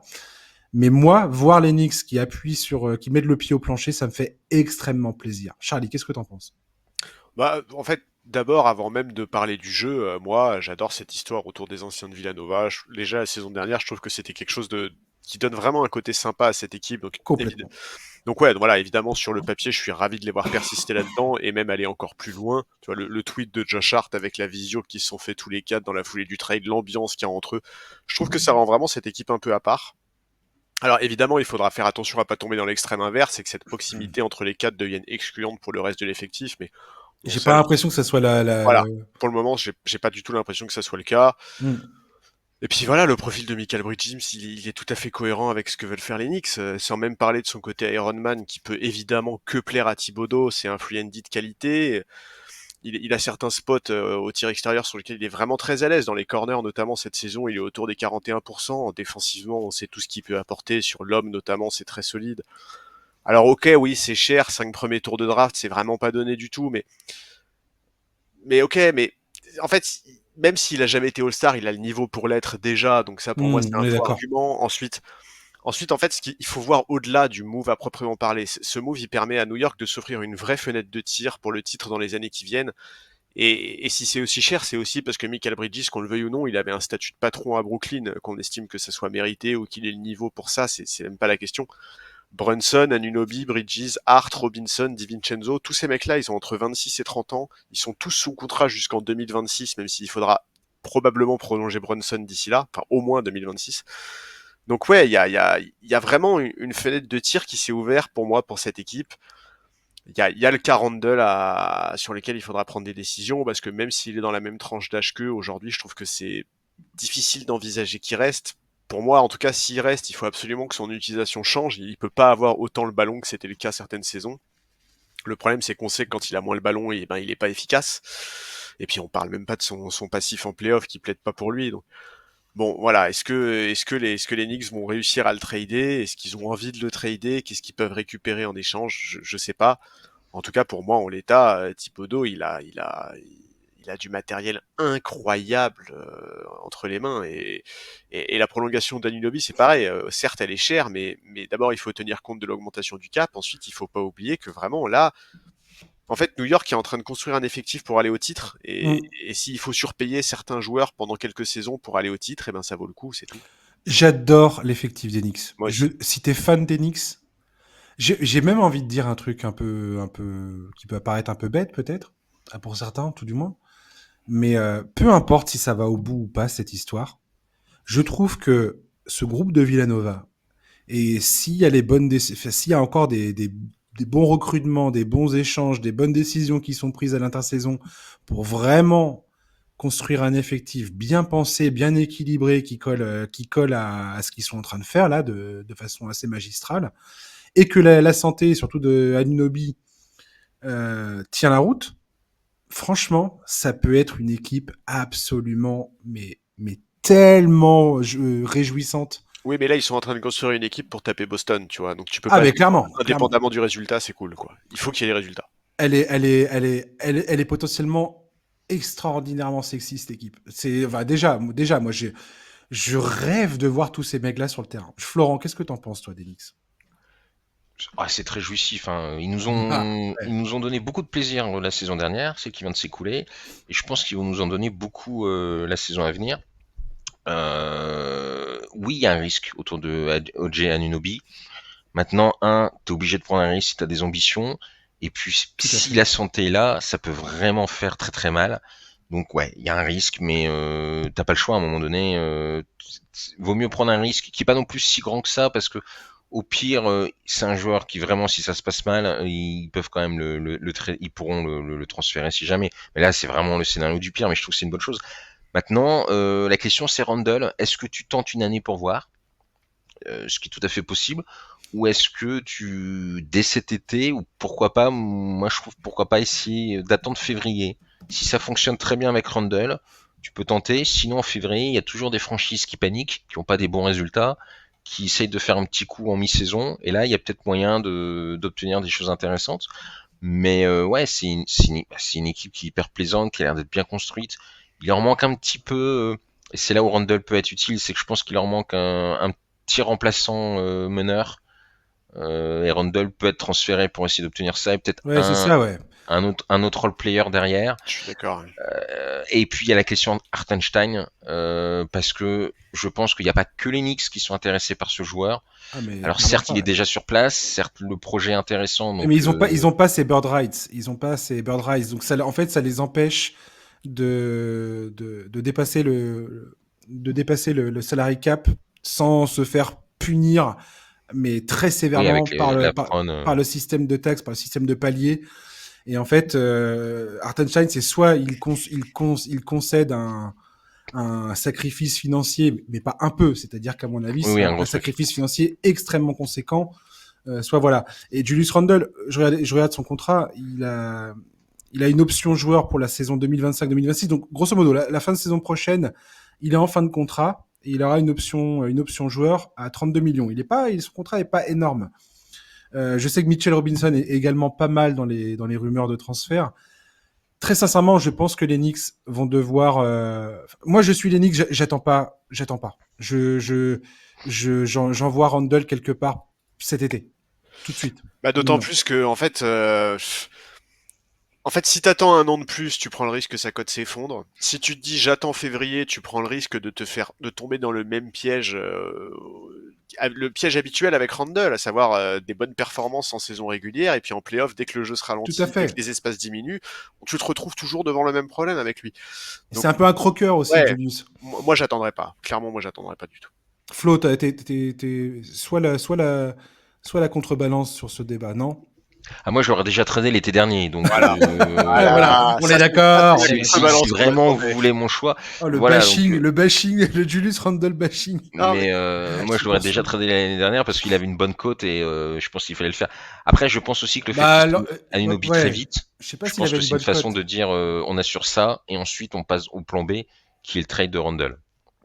Le Et problème Hartenstein, oui, comme tu l'as dit, je pense qu'ils pourront pas le garder pour des raisons financières. Ils vont peut-être lui faire une proposition, mais il aura forcément mieux ailleurs. Mais c'est ça, exactement. Il y a forcément une équipe qui va et un mec comme lui, ça m'étonnerait qu'il choisisse pas l'argent. Enfin, les role C'est players. un jeune joueur, il n'a pas eu son gros contrat, oui. Voilà, enfin, C'est il a pas, 26 ans, hein, c'est pas méchant de Hartenstein. dire Je veux ça. dire, vu ce qu'il a proposé aux Knicks pendant les playoffs en plus, clairement, c'est évident qu'un autre club va arriver avec un peu de salary cap et va lui dire, écoute, on te propose tant et ouais, tu Là, après viens, tu quoi. vois, là, il a l'âge d'avoir le salaire max. Enfin, pas qu'on lui donne le max, mais son salaire maximum à 26 ans, c'est là où tu signes ton plus gros contrat. Donc il va Ouais. forcément choisir le plus gros contrat. Après, il peut aussi se dire, la fenêtre de tir avec les Knicks, elle est d'1 an ou 2. Je signe un contrat court avec les Knicks, en espérant gratter le titre et ensuite aller chercher un gros contrat, hein, Ah, mais il y a encore une autre possibilité. C'est-à-dire que si les Knicks arrivent à nettoyer leur salary cap aussi. Alors après, Mm. encore une fois, le fait qu'ils aient pas ces bird rights, c'est un vrai problème. C'est un Ah oui, vrai oui, problème sur la qualité du contrat qu'ils peuvent lui proposer. oui, ça c'est sûr. Ça, c'est chiant. Ça, il n'y a pas de... Il n'y a pas de... Ah tiens, on va bouger tel joueur, et puis on va pouvoir faire ce qu'on veut faire. Non, malheureusement, c'est pas... Il n'est pas dans ce truc-là, Hartenstein. Donc c'est ça qui est un peu chiant, quoi. Donc on verra bien. On va passer aux rumeurs, s'il vous plaît. Faut qu'on avance. Euh, sans crier gare, en plein, en plein moment de la draft, t'as Wojnarowski d'ESPN qui nous a lancé une bombe pour nous dire que ah tiens au fait les Rockets potentiellement ils chercheraient à transférer Kevin Durant, enfin à faire un transfert pour faire venir Kevin Durant. Brian Windhorst a surenchéri en indiquant que Houston ne serait pas contre le fait d'inclure Alperen Sengun dans l'opération si Phoenix se montrait intéressé. On sait que Matt Ishbia, depuis le propriétaire des Suns, a réagi en disant que jamais de la vie il demanderait, enfin il transférerait Kevin Durant, bien que son compte en banque pourrait lui dire autre chose bientôt. Toujours selon Woj, opération très intéressante qui s'est déroulée le 26 juin. Les Rockets ont réalisé un deal avec les Nets en échange de futurs picks de draft qui permettrait à Houston d'être idéalement armé pour faire une proposition aux Suns. Pourquoi ? Parce qu'ils viennent de récupérer le pick des Suns de 2027 qui avait été envoyé aux Nets. Donc ça, c'est assez drôle, dans le sens où Houston a le pick, un pick de draft des Suns, et on sait très bien que les équipes aiment bien récupérer leurs picks s'ils en ont l'occasion. Voilà, je sais pas à quel point vous mettez, qu'est-ce que vous mettez comme crédit sur cette proposition. Moi, personnellement, Matisse Bia a été clair, il a dit jamais de la vie on transférera Kevin Durant. Je pense que financièrement parlant, c'est quand même une option à contempler à un moment ou à un autre. Et ce que je trouve le plus drôle dans tout ça, c'est le fait que Houston aujourd'hui est en train d'accumuler les assets pour être un sérieux client sur le marché des transferts à l'intersaison. Et ça me fait doucement rigoler. Voilà. Charlie, qu'est-ce que t'en penses ? Bon, écoute, moi déjà, dès l'élimination en play-off des Suns cette saison, Shams Charania expliquait que les dirigeants voulaient absolument pas casser le trio, qu'ils estimaient toujours que Durant, Booker et Bill pouvaient les amener au titre et tout. Donc, qu'on soit d'accord avec ça, c'est une chose ou non, mais en tout cas, pour moi, ils veulent continuer à viser le titre et à être ambitieux maintenant. Donc, j'avoue que le principe de je récupère le choix de draft parce que le choix de draft sera utile, bah non, en fait, parce que c'est pas avec Booker, Bill et une pelletée de choix de draft que Phoenix va être compétitif dans les années qui viennent, en fait. Donc j'ai un peu du mal à comprendre cette histoire-là. Bon, je suis pas très convaincu par ce qui se passe. En fait, je suis pas convaincu que les Suns aient intérêt à faire ce trade, et je suis pas non plus convaincu que Houston ait intérêt à faire ce trade, parce que bah, Kevin Durant, en fait, on sait pas comment il va réagir. Si la saison se passe pas bien, combien de semaines il va mettre à demander son trade cette fois-ci. Enfin, tu vois, voilà, je trouve que tout ça n'a pas une grande cohérence, et j'ai un peu du mal à y croire. En fait, c'est ça qui est le plus impressionnant de mon point de vue, c'est à quel point les autres équipes ont l'air de parier sur l'échec des Suns, quoi. Ah oui, bah ça. À 200%. Et ça, je trouve ça assez dingue. Mais ça, effectivement, moi, c'est clair que si j'étais une équipe comme les Rockets, par exemple, j'irais certainement pas faire une proposition maintenant. J'attendrais qu'on Bien soit sûr. en janvier Tout à fait. 2025, et que Shams et Wojnarowski nous expliquent que c'est la guerre dans le vestiaire des Suns, pour à ce moment-là faire une offre au rabais. Exactement. Florent, qu'est-ce que t'en penses, toi, de cette rumeur ? Toutes les rumeurs qui concernent Kevin Durant sont possibles. Tout peut arriver avec lui. On a Ah, déjà c'est vu. vrai. Ça, c'est vrai. On l'a pas vu venir et c'est sorti comme ça. Écoute, je pense quand même que les Suns vont pas rester inactifs cet été, hein. Et en général, quand on dit ce joueur est intransférable, c'est le meilleur moyen de dire à tout le monde, allez-y, faites-moi des offres. Mais voilà, c'est inattendu, mais pourquoi pas. Moi, je pense que les Suns voudront bouger, Et si les Rockets veulent si les Rockets veulent Durant, écoute, pourquoi pas, hein, pourquoi pas refaire le duo Harden-Durant aux Rockets, hein, tout est possible. Hein. Mais Harden, Tout est possible en NBA. ouais. Oui, ah oui, alors Ça a l'air de te faire rêver. Harden, il est pas parti pour repartir à Houston, mais oui, j'entends bien, mais c'était pour la blagounette. ah merde, pardon, putain, moi j'étais à fond dans le sérieux là. Après, Mais- pourquoi pas, hein, franchement, tout peut arriver en NBA, hein, mais regarde, il y a bien Durant qui va peut-être aller aux Rockets, mais je trouve ça bizarre quand même de la part des Rockets, parce que c'est plutôt un move win now, et je comprends pas pourquoi ils sont Bah dans cette ouais. optique-là. Mais Surtout quand t'as fait le choix d'Ime Udoka, que vraiment tu sens qu'il veut bah, mettre en place des choses. tu mettre en place. Puis t'as surtout une batterie de jeunes talents dans cet effectif qui demande que à grandir ensemble et à faire, enfin je sais pas, à faire Ouais, leur Reste une chemin vers les. hypothèse, le bluff pour faire monter les enchères pour un trade entre deux autres franchises ou des conneries comme ça. Ouais, on verra, ouais. En tout cas, moi, ça m'a fait absolument hurler de rire comment Woj nous a inséré cette histoire de Kevin Durant dans un vieux tweet qui était vraiment, enfin, c'était même pas le sujet principal de son tweet en plus à la base. Et ça m'a fait rire, en fait. J'ai trouvé ça absolument génial. Je trouve que son sens de la blague est très bon Hmm. à Woj. Jimmy Butler va-t-il quitter Miami? On sait que Pat Riley avait demandé à Jimmy Butler de prouver sa valeur lors de la conférence de presse de fin de saison, hein, une fois que Miami a été éliminé. On a l'impression que le message est passé, puisque là, Butler vient d'annoncer qu'il ne signerait aucune extension, ni avec Miami, qui refuse de lui accorder pour le moment. Par contre, ils ont re-signé Bam Adebayo pour 3 ans et 166 millions de dollars, parce que Bam, il joue, lui. Jimmy a annoncé que n'importe quel club qui souhaiterait faire un transfert pour le faire venir, pareil, pas d'extension, il ne signe rien.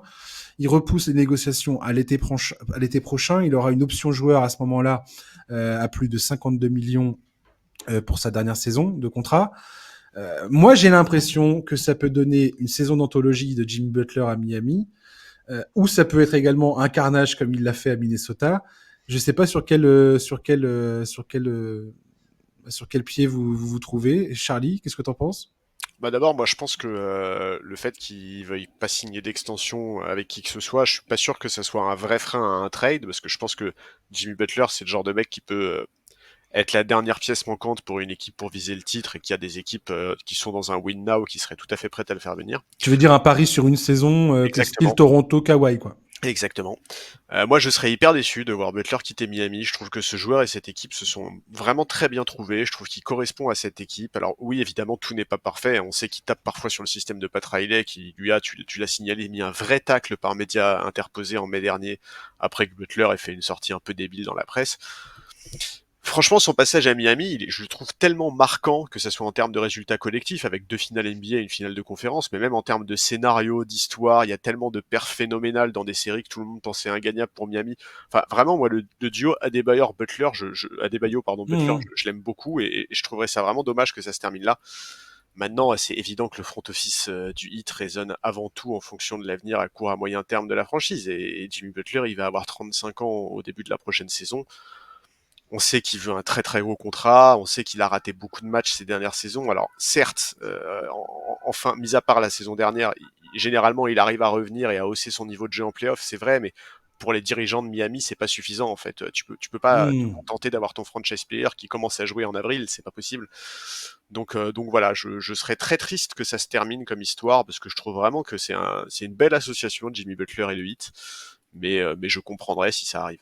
Il y a un insider d'ESPN qui soulignait le fait que Butler avait tout à fait l'intention de prouver à Pat Riley qu'il était digne de confiance et qu'il était capable de retrouver une fraîcheur physique et d'être vraiment compétent après une saison effectivement assez décevante. Oui, mais c'est La- une tête de mule, c'est-à-dire que tu l'as dit, il peut faire une saison exceptionnelle à Ouais, Miami ouais. et se tirer quand même l'été suivant, tu vois. Ouais, ouais, et c'est assez marrant parce qu'il y avait une comparaison dans l'article d'ESPN là où ils expliquaient que Pat Riley avait fait un peu ça avec LeBron James à l'époque où ils avaient perdu les finales NBA en 2014 contre les Spurs et où Pat Riley avait dit voilà, on n'a pas besoin de faire une reconstruction, on a besoin de rebâtir autour de notre noyau dur. Euh, ce qui avait été ce qui était un message un peu à l'intention de LeBron James en disant mais t'as pas besoin de partir, on va reconstruire autour de toi, si on a prouvé, si moi et mon front office, on a déjà prouvé quelque chose, c'est qu'on est capable de prendre les bonnes décisions. On sait tous que LeBron James avait décidé de se barrer à Cleveland. Et là, manifestement, la réaction de Jimmy Butler serait totalement à l'opposé de ça.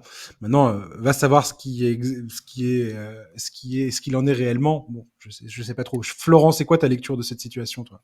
Si Butler veut faire un bras de fer avec lui, en face, il aura quand même du répondant avec Pat Riley, qui n'aura aucun état d'âme à le transférer s'il a une offre intéressante. Il a pas hésité à défier Wade, qui quand même à Miami est un monument. Donc Butler pour lui c'est quand même peanuts. Donc voilà, peut-être que Butler veut jouer la tête brûlée, mais en face de lui il aura du répondant. Donc on verra bien. Moi aussi je trouve que Butler et le 8 ça fit bien. Je pense qu'il va vouloir essayer un peu je pense qu'il essaye de gratter un petit peu quelques millions, ou peut-être un contrat de 4 plutôt que de 3 ans, un truc comme ça. Je pense qu'au fond de lui, il est bien, à mon avis, à Miami.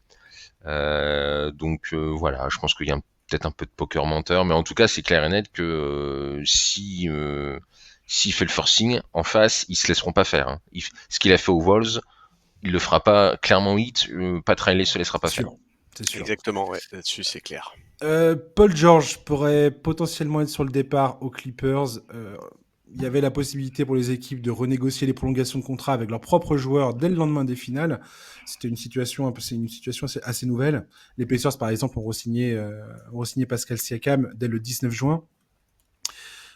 Beaucoup dans les cercles NBA se posent la question de savoir ce que Paul George va décider. Certains s'inquiètent du fait qu'il a toujours pas trouvé de solution. Il s'est toujours pas mis d'accord avec les Clippers. S'il venait à partir, beaucoup se posent également la question de savoir comment ça pourrait influencer les négociations avec James Harden, qui sont un autre dossier chaud côté Clippers. Charlie, qu'est-ce que tu penses qui va se passer côté Clippers? Est-ce que tu penses que Paul George est potentiellement en train de contempler le fait d'aller jouer ailleurs ou pas? En tout cas, ce qui est clair, c'est qu'il peut être la pièce qui va faire bouger beaucoup de choses cet été. Et moi, j'ai tendance à penser qu'il va tester le marché. Je pense pas. Il a 34 ans. Je pense qu'il s'il a la possibilité de signer un contrat long, je pense qu'il sautera dessus. Alors certes, les Clippers veulent le prolonger, et d'ailleurs Laurence Frank n'arrête pas de le dire, mais les Sixers sont également sur le dossier. Mark Stein avait évoqué le Magic. Plus récemment, c'est le sujet Golden State qui a émergé avec la perspective d'un trio Curry, Paul George, Draymond. Enfin, voilà, il y a beaucoup de pistes qui sont envisagées. Pour le moment, je trouve que c'est assez difficile de lire les intentions de Paul George. Bon, est-ce qu'il croit vraiment en ce projet Clippers? Pour moi, c'est surtout ça en fait la vraie question. En fait, est-ce que cette saison des Clippers, avec les bonnes périodes de Kawhi par exemple, lui donne envie d'y croire, tu vois? Est-ce qu'il se dit bon bah voilà, là on voit bien que quand Kawhi est là et en forme, eh ben on est quand même une équipe qui est vraiment pénible à jouer et on fait probablement partie des favoris? Ou est-ce qu'il s'est dit ah ben en fait même l'année où Kawhi arrive plus tôt à enchaîner les matchs, et ben une fois arrivé en playoff, il coince. Oui, il y a peut-être une forme de lassitude, effectivement. En tout cas, moi, je sais que je serais probablement lassé. Après, je pense qu'il y a aussi une question d'argent dans cette histoire. Enfin, évidemment. Il a envie de prendre le meilleur contrat possible. Et effectivement, le fait que les Clippers aient déjà prolongé Kawhi et qu'il y ait James Harden qui vient s'ajouter à l'équation, il se dit forcément, je vais avoir moins d'argent que si je vais ailleurs, quoi. Après, Paul George, il en a gagné un peu de sous dans sa carrière, mais complètement. Par contre, il a toujours pas gagné de titre, quoi. Donc tu vois, il y a aussi la possibilité qu'il fasse le choix là de viser un contrat moins important dans une équipe plus ambitieuse. Ouais. Florent, Paul George aux Clippers, tu penses que c'est la fin ou pas? La bonne nouvelle pour les fans des Clippers, c'est qu'il est californien, donc peut-être que ça lui donnera envie de rester. Sinon, je pense qu'il est intrigué de voir ce qu'on peut lui proposer comme projet ailleurs. Parce que je pense que quoi qu'il arrive, on lui filera de toute façon une belle valise de billets. Mais oui, il a toujours pas de titre. Et c'est quand même un joueur qui peut faire basculer une équipe un petit cran au-dessus quand même. Hein. C'est un très bon joueur. Même à 33 ans, il reste très bon. Donc je pense qu'il va être très attentif à ce qu'on lui propose d'autre. Et peut-être aussi à certaines garanties que lui donneront ou lui donneront pas les Clippers sur l'avenir, voilà, la construction de l'équipe. Mais je pense qu'il a raison de regarder un petit peu ce qu'on lui proposait, parce qu'il y a peut-être un coup à jouer pour en effet être dans un projet sportif un petit peu plus, on va dire moins risqué, parce que les Clippers, ça reste un projet très beau sur le papier, sur le parquet, c'est un peu plus compliqué. Ouais, c'est ça, un projet moins aléatoire. Hmm. Ah, c'est la frustration depuis 5 ans maintenant. Ouais. C'est quand même que ça, les Clippers. Depuis Sachant 5 que ans. nous, en tant que spectateurs, on est extrêmement frustrés, alors imagine lui, quoi. Ah non, mais je peux comprendre qu'il ait envie de se. J'ai même envie de dire que s'il a envie de se barrer, c'est même sain, quelque part.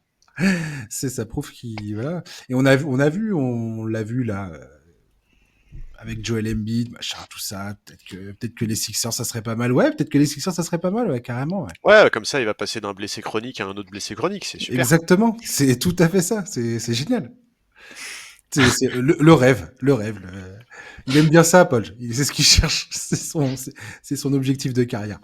On va terminer ce podcast avec l'équipe de France. Je voulais parler un petit peu avec vous du Media Day auquel j'ai eu la chance de participer. Vincent Collet et le staff de l'équipe de France ont été assez clairs sur l'objectif de ce tournoi olympique. Ça va être de figurer tout en haut du classement défensif. Hein, c'est ce qu'il a dit. Les fois où ils ont été médaillés, la plupart du temps, ils sont dans au moins, au minimum, le top 3 défensif du tournoi.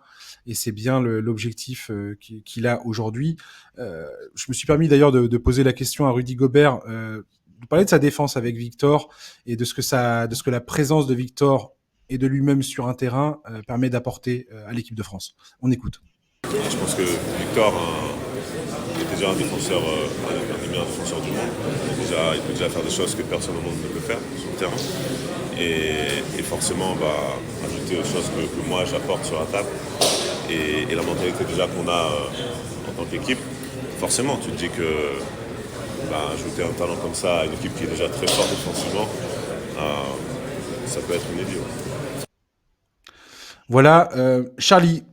L'équipe de France, est-ce que je sais pas si tu as un peu suivi les déclarations des joueurs pendant ce Media Day, et je voulais avoir un peu ton avis sur les chances de la France pendant ce tournoi olympique. Est-ce que tu penses qu'on a une vraie chance de médaille ou pas?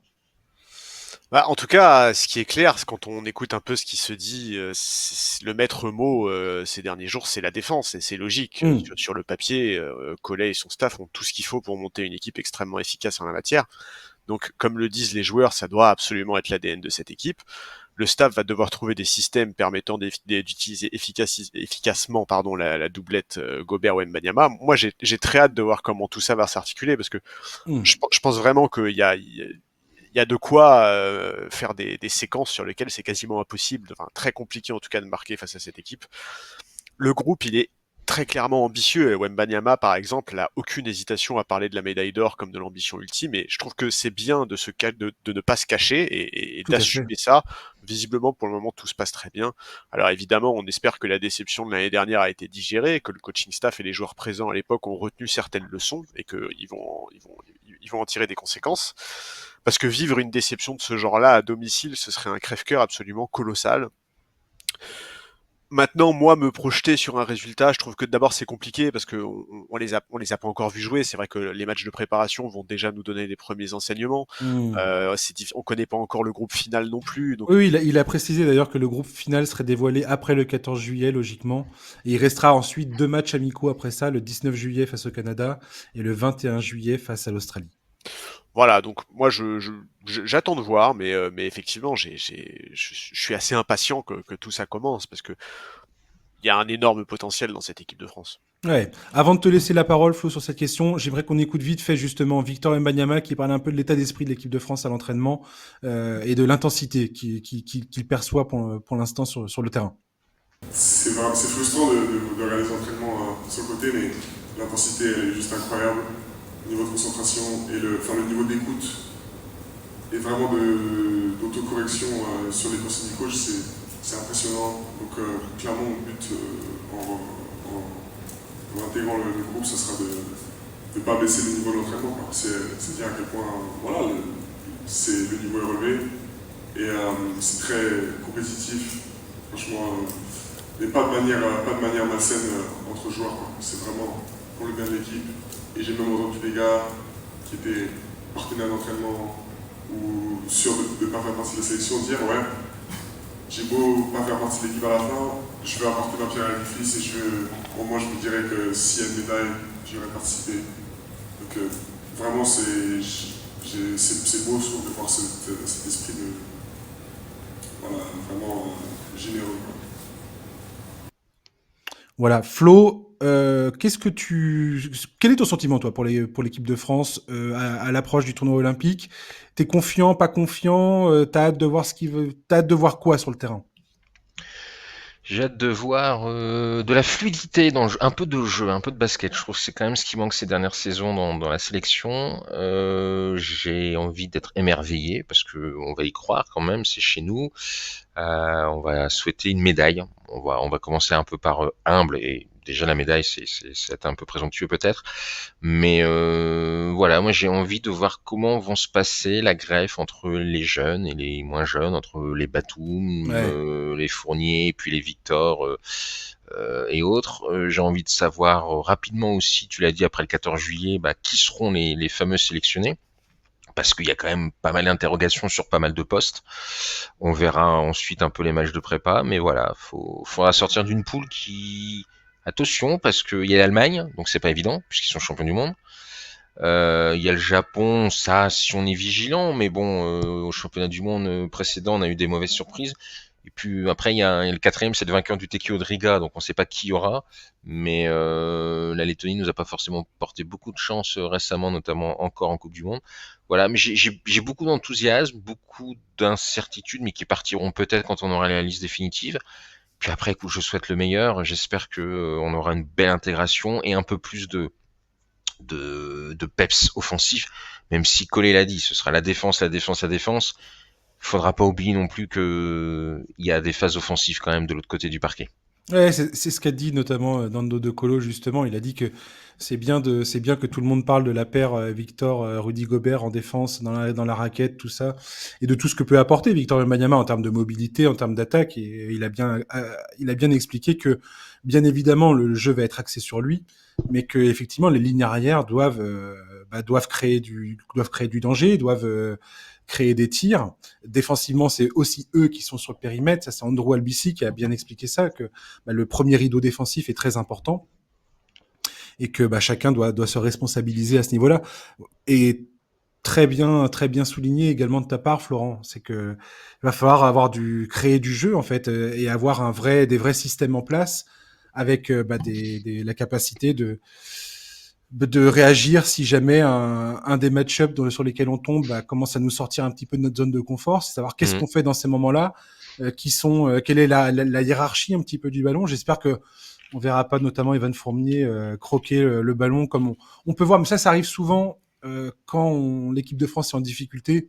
Quand tu commences à voir Evan Fournier bananer des ballons un peu n'importe comment, tu te dis ok c'est bon, on a perdu notre jeu quoi. Et voilà. Pour terminer définitivement ce podcast, j'aimerais juste qu'on se projette un petit peu sur un éventuel face à face au Team USA. Est-ce que le Team USA est prenable ou pas? Moi, j'ai l'impression que oui. J'ai l'impression que cette équipe, aussi blindée qu'elle a l'air d'être, il y a que des légendes dans cette équipe.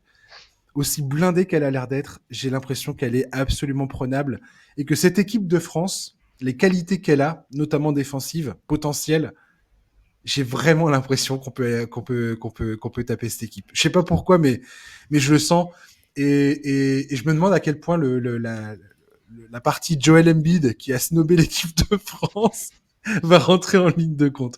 Voilà, peut-être que je me tape un délire tout seul dans ma tête, mais voilà, Charlie, qu'est-ce que t'en penses toi? Ramène-moi sur terre, Charlie. Non, mais je pense que contrairement à certaines années, en tout cas, les Américains vont certainement pas nous prendre de haut, ne serait-ce qu'à cause de la présence de Wembanyama. Donc déjà, je pense qu'ils prendront ce match très au sérieux s'il arrive et qu'ils auront à cœur d'être performants. Moi, plus que l'histoire Joel Embiid qui refuse la sélection, J'avoue que je rêverais qu'on les tape et qu'à la fin du match, Rudy Gobert prenne le micro et leur demande qui est le meilleur défenseur de la ligue. Enfin, tu vois, voilà, c'est vrai que moi, c'est plus l'histoire autour de Rudy Gobert qui est tellement méprisée par les médias américains. Le revenge game. Ah ouais, vraiment, voir Gobert Grave, les j'adore ça. dégoûter pendant tout le match et les empêcher de marquer dans la raquette, ça Surtout serait... qu'en FIBA, tu peux taper la balle au-dessus du cercle. Il y a plus mais y a plus de goaltending, il y a plus tout ça, les gars. ce serait un bonheur, parce que vraiment, moi, Joel Embiid, je t'avoue, je m'en contrefous, il fait ce qu'il veut. Mais par contre, que Gobert soit à ce point-là méprisé aux États-Unis, c'est un truc qui me rend dingue à chaque fois. Donc c'est vraiment la seule raison pour laquelle je veux absolument qu'on joue les Américains et qu'on les tape, c'est que Gobert puisse leur montrer une bonne fois pour toutes quelle est sa valeur. Yes. Ah, ça me plaît, ça. Florent, ton scénario à toi, vas-y, fais-nous rêver là. 4-0. Ah non, pardon, c'est pas des playoffs. Très drôle, très drôle. Alors, d'abord, quelle sera l'équipe de Team USA? Parce que c'est pas impossible qu'il y ait certains forfaits de dernière minute. Hein, donc là aussi, il peut y avoir des petites surprises. Écoute, ouais, il faut y croire de toute façon. On est chez nous. Tu verrais, je pense qu'on a plus de chances de les battre en finale qu'en demi-finale. Donc j'espère qu'on les croisera en finale. Ouais. Parce que c'est très français ça de pouvoir faire le match du siècle. Donc je pense que si on les croise en finale, on peut les battre. Si on les croise en demi, je pense que ça va être plus compliqué. Donc j'espère les croiser qu'en finale. Ouais, s'il y a un déclic qui se fait, si un jour on est vraiment bien dedans, pourquoi pas, hein, ça, franchement, le niveau, il y a un écart, on va pas se mentir, il y a un écart, mais le niveau est pas non plus si grandissime que ça. Moi, j'ai toujours en mémoire cette finale Disney 2000, Sydney, pardon. Là, c'est vraiment La bulle. suiveur NBA, ça. C'est parce que c'était, voilà, c'est ça, c'est parce que c'était La bulle féerique de pour moi ce Sydney. match-là. Donc pardon. Donc Sydney 2000, on est vraiment pas passé loin. Non, à Tokyo, Et à Tokyo honnêtement, non on peut refaire l'exploit et même peut-être y parvenir.